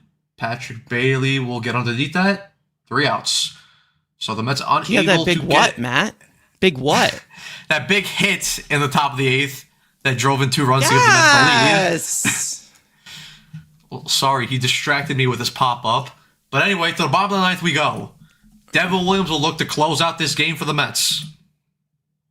And he will be batting 9th. Could you imagine? I don't want to imagine this at all. But no, I don't think that would happen. They'd probably take him out. But don't even say it, though. They'd probably take him out after that. But could you imagine if Devin Williams was like the last pitcher available they had, right? Yeah. He does something we don't want him to do, and then he ends up having to bat in the top of the 10th with a runner at second. And then he hits a home run. Yeah.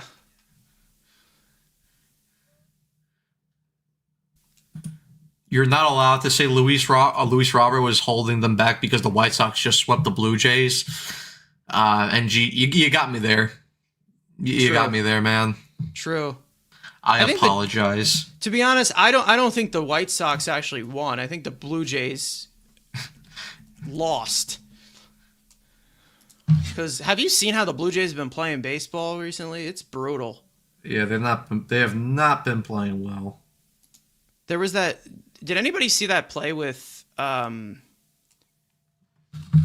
what's his name?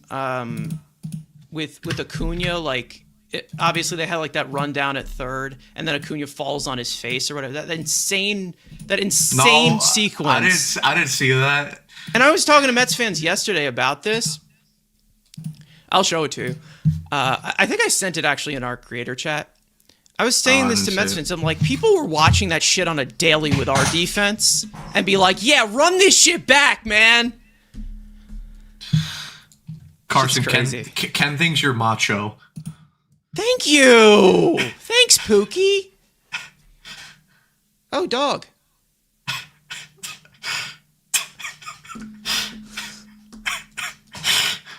If only Evan was here. Oh, my God. He's got a hat and everything. Dev is in. All right, here's Devin Williams to face off against Matt Chapman here in the bottom of the 9th.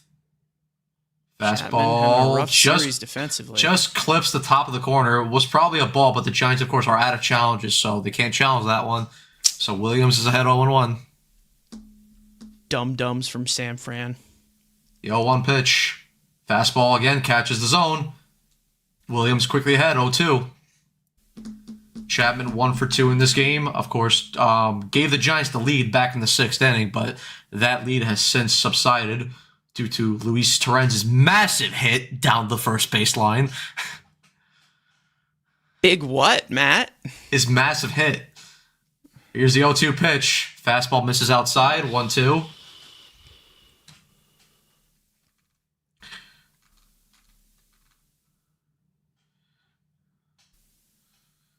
Come on, Dev. Let's go.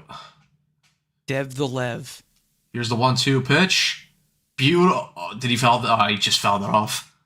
That was a beautiful change up there. He almost bend the air there. She just tipped it off. The fact that I get to write Weaver and Williams in on the Here's the batting 1-2 scorecard. pitch. Change up just misses. Low, 2-2. The fact that I get to write Weaver and Williams on the offense scorecard is low key like a fun stimulation moment. Here's for the me. I don't know 2-2 why. pitch. Chapman fouls off that high fastball. Tony's saying, guys, thanks again for the stream. It was a pleasure listening. Thank you, Tony. Make sure you stick around for the post game as well. If you can't, that's fine. You can always listen to it. You can always watch it back on playback as well. Yes. Because I know it's Very Easter true. Sunday, so people are busy. So go hang out with your families. Here's the 2-2 pitch. And Willio, that's going to be a base hit for Matt Chapman. So the Giants have a base runner here in the bottom of the ninth.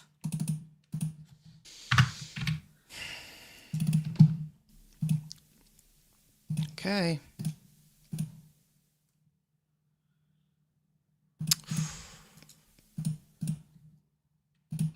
Just a little bit too much plate. Little bit. All right, now here's Rafael Devers up for the Giants. Always a Devers. power threat. Here's the first pitch. He can't Fastball tie the misses game. outside, 1-0. Devers 1 for 2 in this game. Struck out in the first inning, walked in the 4th inning, and had a single in the in the 6th inning. Here's the 1-0. Devers swings through that fastball, 1-1.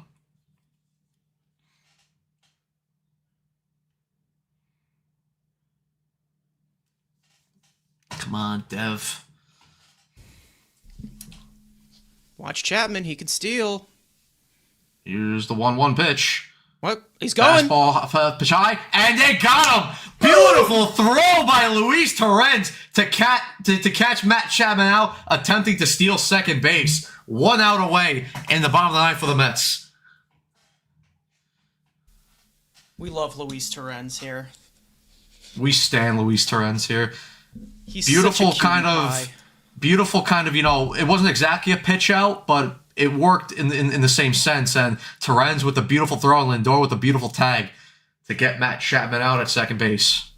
Gorgeous. Why are we still running on his arm? I don't know. Really Here's don't a know. 2-1 pitch. Devers swings and misses through that fastball. 2-2 count. Did Gary just do his call to do not run on this cat or something? Did you do that? Did he do that? Don't run on Luis. I haven't. I'm not listening to the. Yeah, I'm not listening either. All right. Here's the 2-2 pitch to Devers. And he grounds that. Fielded cleanly by Semien over to first base. 2 outs. And the Mets are 1 out away from winning this series in San Francisco. Giants are down to their final out. Plenty of time Yep. because Devers can't move Wow yet. and why. And now Heliot Ramos Helium Ramos. is the Giants' final piece of life here in the bottom of the ninth. He's 0 for 3 today. Devin Williams into his windup. The pitch. Misses with that changeup. 1-0.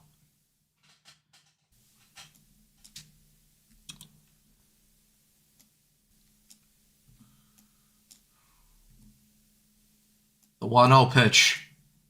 Ramos hits that ball through the hole. Heliot Ramos with the single here, so the Giants are still alive here in this ball game. And let's see, Jung Ho Lee will come up the bat for them. All right. Just get the next guy. Don't have to be fancy with it.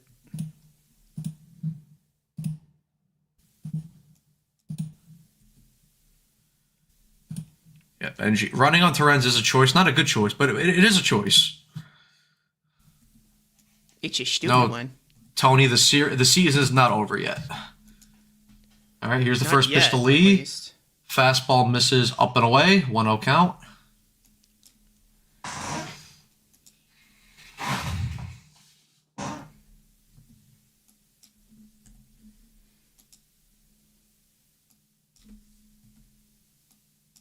Here's the 1-0 pitch.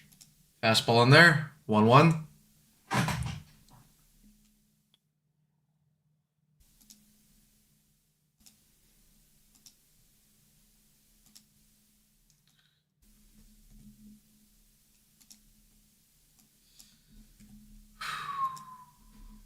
Here's the 1-1 pitch. Fastball misses high, and the third base umpire says Lee did not swing, so 2-1 count.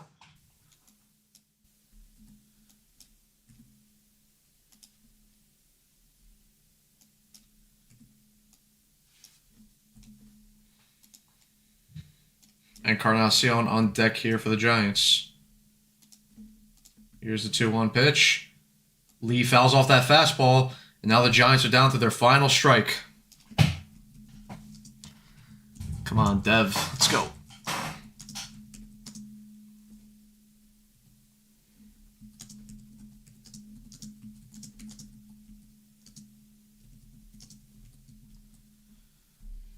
The 2-2 pitch here by Williams. Lee pops that up. Bichette under it. And he couldn't make it. So the Giants stay alive. Bichette probably should have made that play.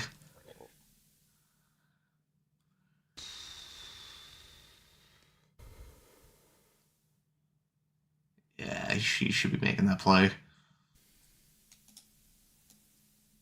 Well.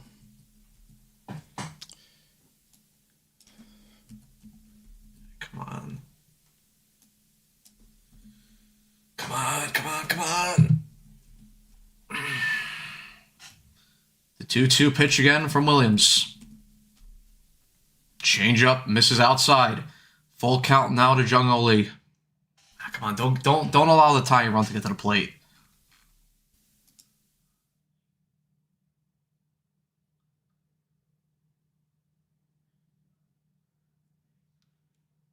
Come on. 3-2 pitch to Lee. And he swings and misses to that fastball. Put it in the book, says Howie Rose puts it. The New York Mets win this series in San Francisco by a final score of 3-1, and they storm back into the finale of this game to take the series 3-1. And a couple of huge hits from some of the Mets offensive guys in this, in this game. Mark Vientos with the first run. Luis Torrens had a huge RBI double later on in this ball game, and then a couple runs tacked on from Semien.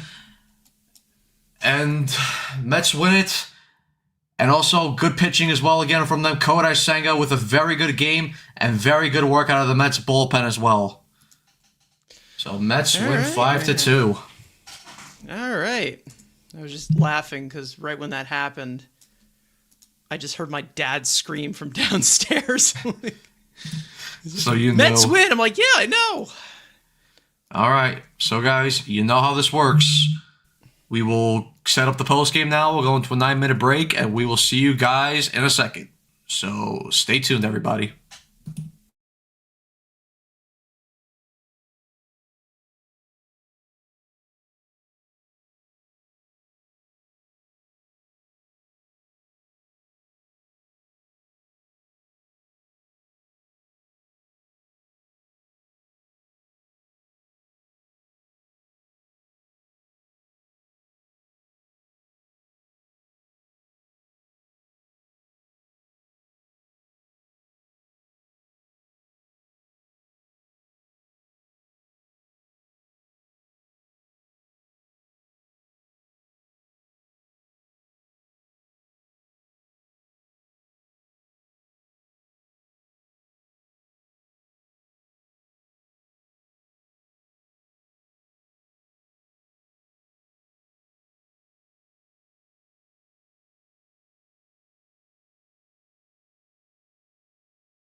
All right, what is going on, everyone? We are back live here on YouTube and on X for post-game coverage of Game 10 of the regular season as the Mets defeat the San Francisco Giants by a final score of 5-2.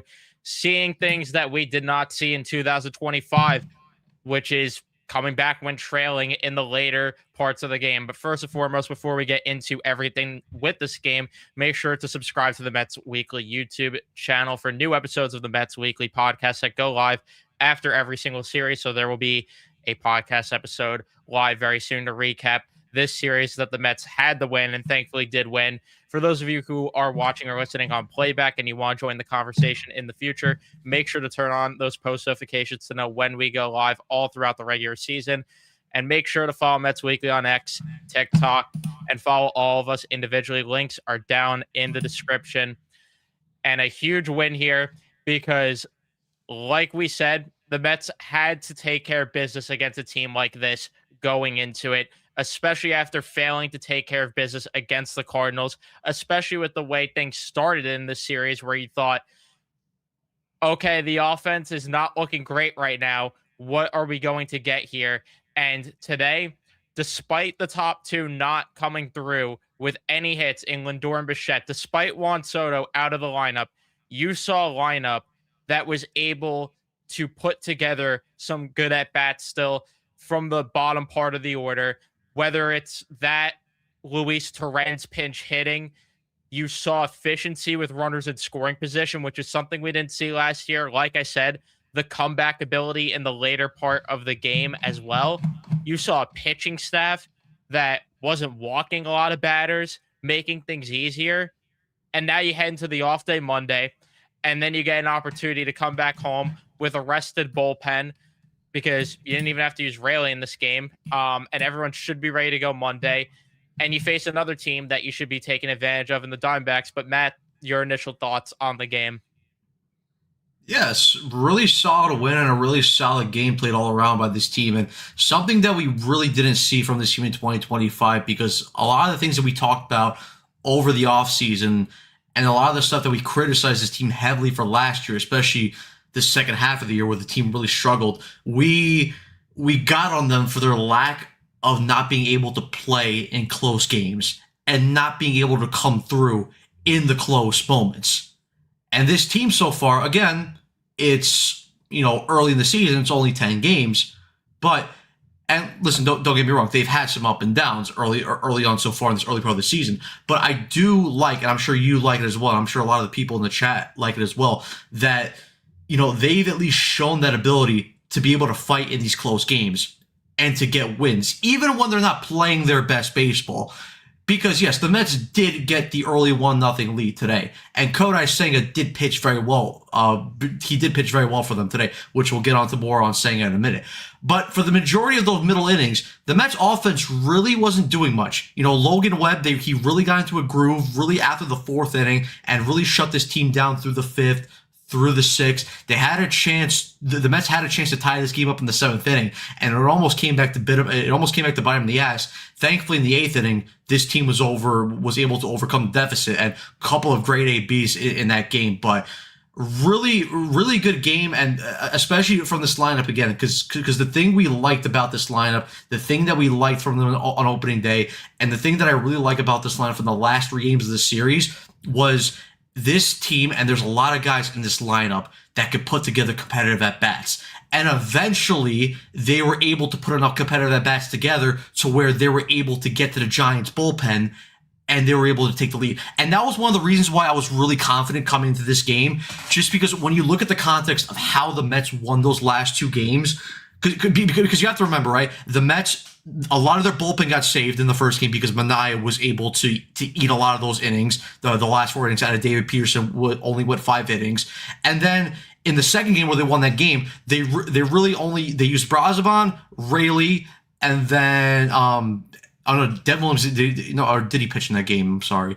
But you were able to only use a couple of your top guys in that second game, And then the third game, because of that offense being so dominant, you only really have to use, you only use Tobias Myers because Clay Holmes pitched such a great game through 7 innings. And that allowed your bullpen to be rested and set up. And especially with the off day tomorrow, that really allowed Mendoza to go full throttle with the bullpen. And then looking over to the Giants side of things, of course, you had to face a guy in Logan Webb who, and I talked about it before the game started, the initial plan for Logan Webb was to work up his pitch count as high as you possibly can and try to get him out as early as possibly can. That didn't exactly go to plan because, like I mentioned, Logan Webb was able to settle in.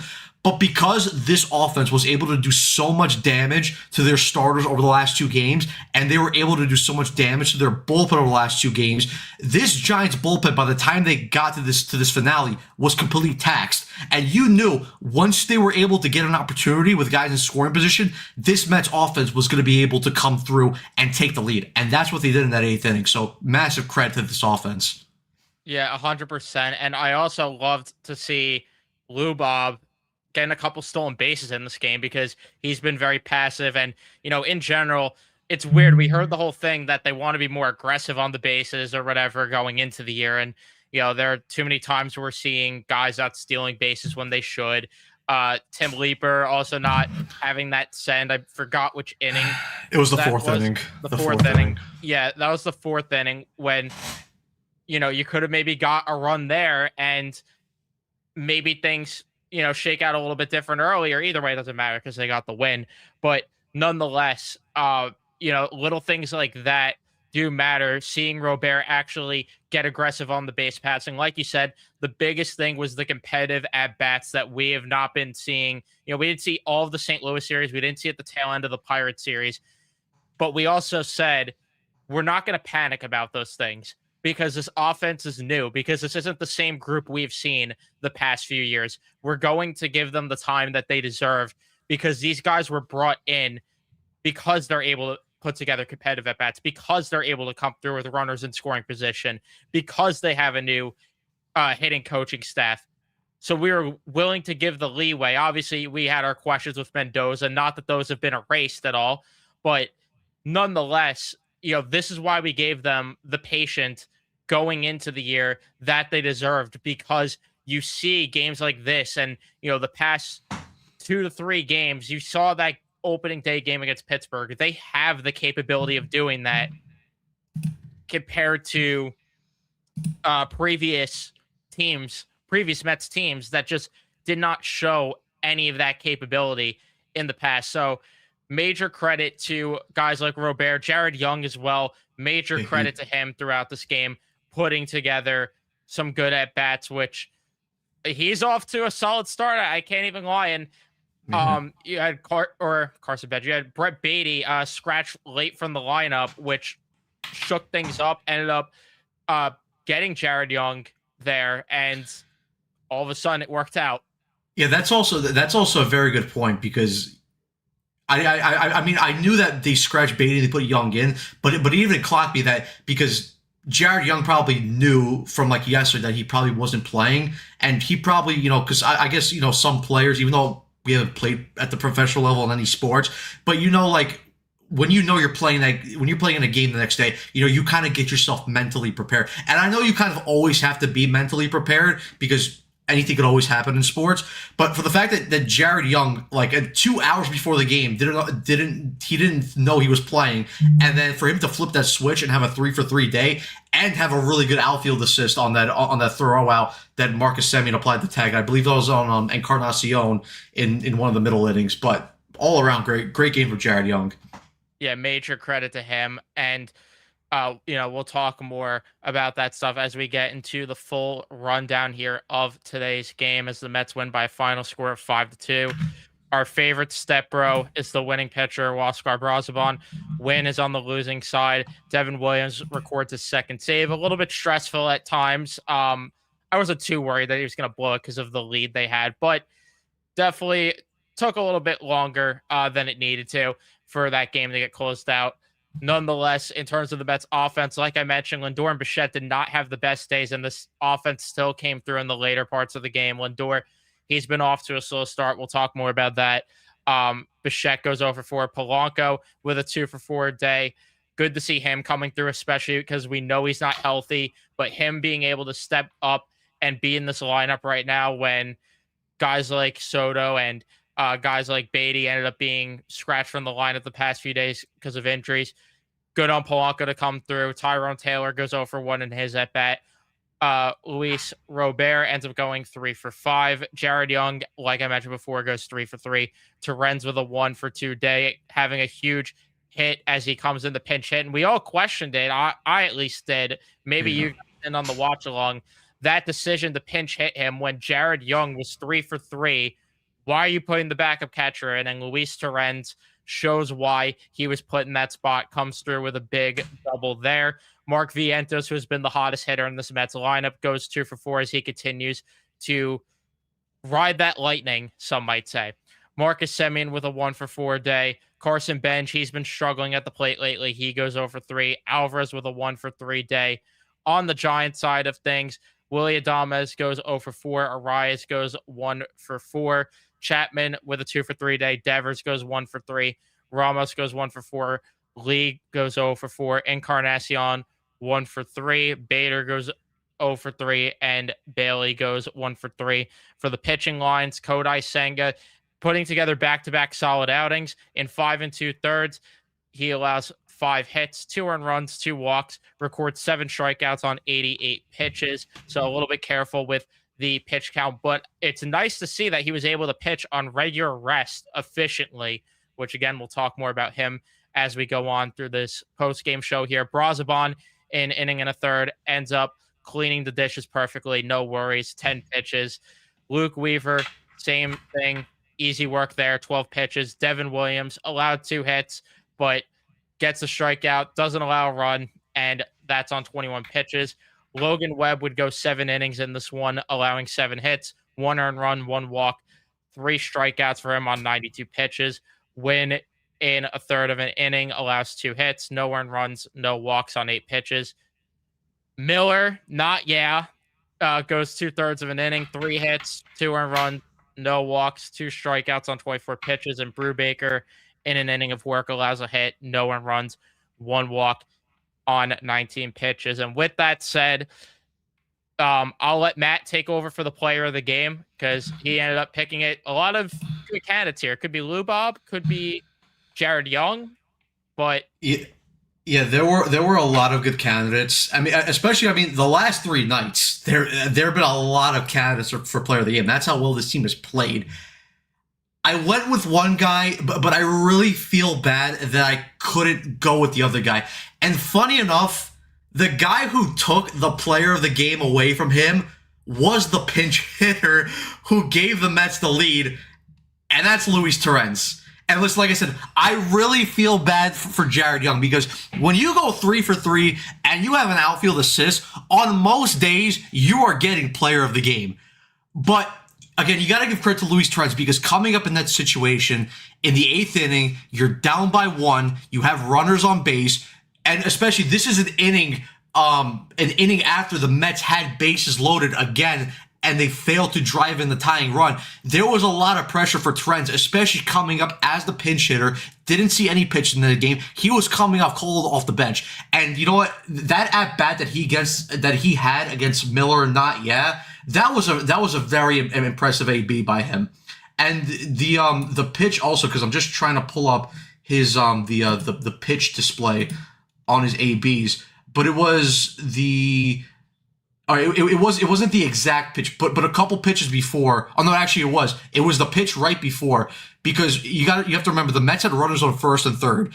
Robert goes to steal second base. He does it effectively, and Miller gave Terens a high fastball, and he did a great job to lay off on it.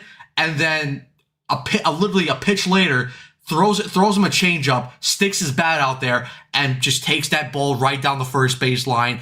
And, he drives in 2 runs to give the Mets the lead. So, and then on top of that, he comes in to replace Alvarez defensively behind the plate of catching. Devin Williams allows that leadoff hit to Matt Chapman in the 9th inning. And then what does Luis Terens do in classic Luis Terens fashion? Throws him out, trying to steal second base. So, all in all, like I said, I really feel bad that I couldn't give Jared Young player of the game. And that's a sentence I never thought I would say. I feel bad that I couldn't give Jared Young player of the game because I never thought that day would come. But Jared Young, he's a honorable mention, a close second. But because of the situation, because of the context, I just feel like Luis Torrens deserves to get it. Yeah, I completely am okay with that pick. I mean, it was either him or Jared Young, most likely. Like I said, Robert's the other guy you could maybe throw on the conversation for that.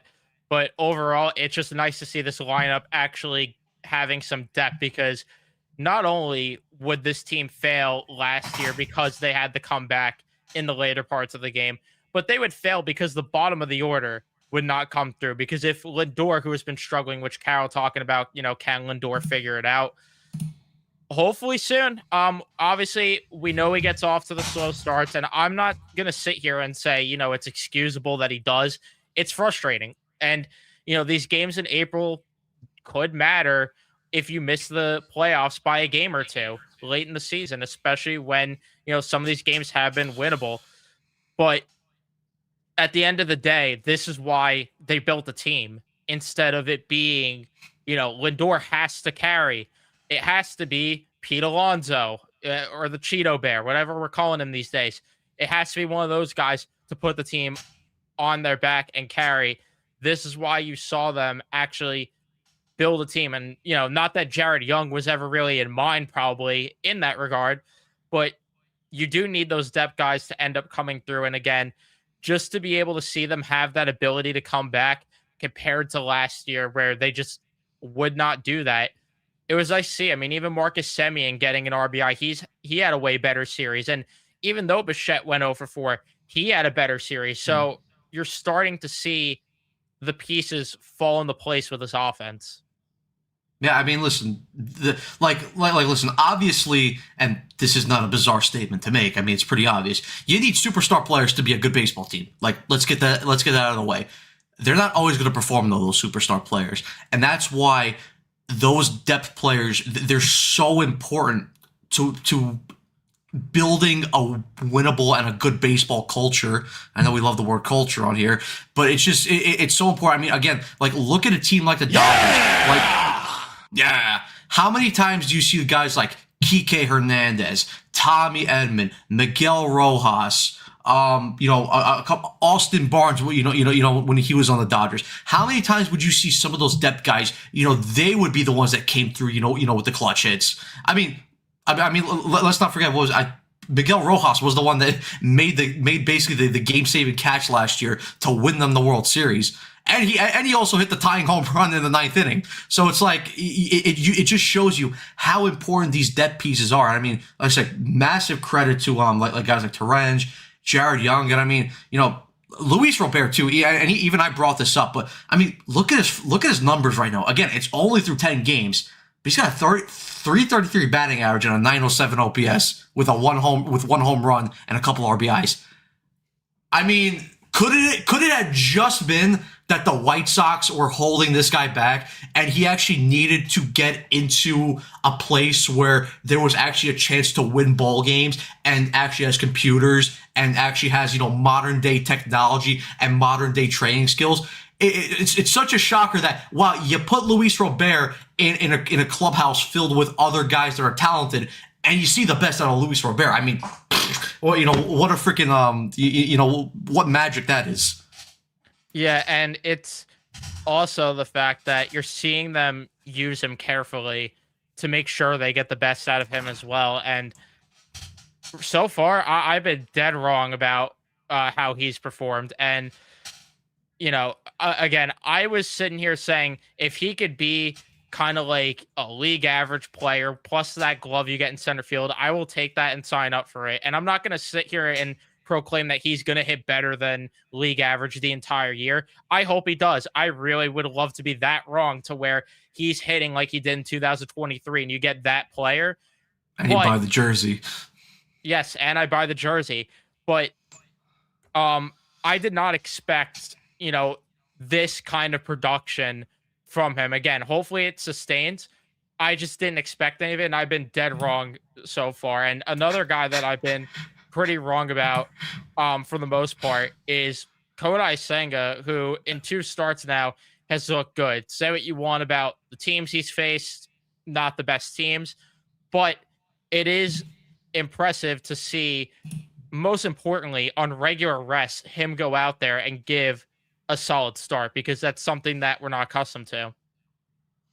Yeah, no, Sanga's been fantastic these 2 games, and it sucks that he couldn't go the full 6 today. And he was kind of a bit unlucky because he was really, shutting down this Giants lineup. I mean, pretty sure the first round through the order, he struck out 6 of the 9 guys. So I mean, his swing and miss stuff today was on. I mean, again, the fastball velo was there. He was able to locate his fastball efficiently. The forkball today compared to his first start against the Cardinals, much better. He was placing it a lot better. Again, getting tons of swings and misses on that. And again, when he needed his cutter working, he got it. His sweeper, I thought it was good as well. And then his sinker, he only threw it a couple times, but even still, a couple good placements on that sinker as well. So, and listen, the biggest thing with Senga, and like I meant, well, even before that, but I mentioned this before on the previous one of the previous post-game shows, but it's so good to see Senga with that high velo because he actually has 2 different put-away pitches now with that forkball and with that high velo fastball.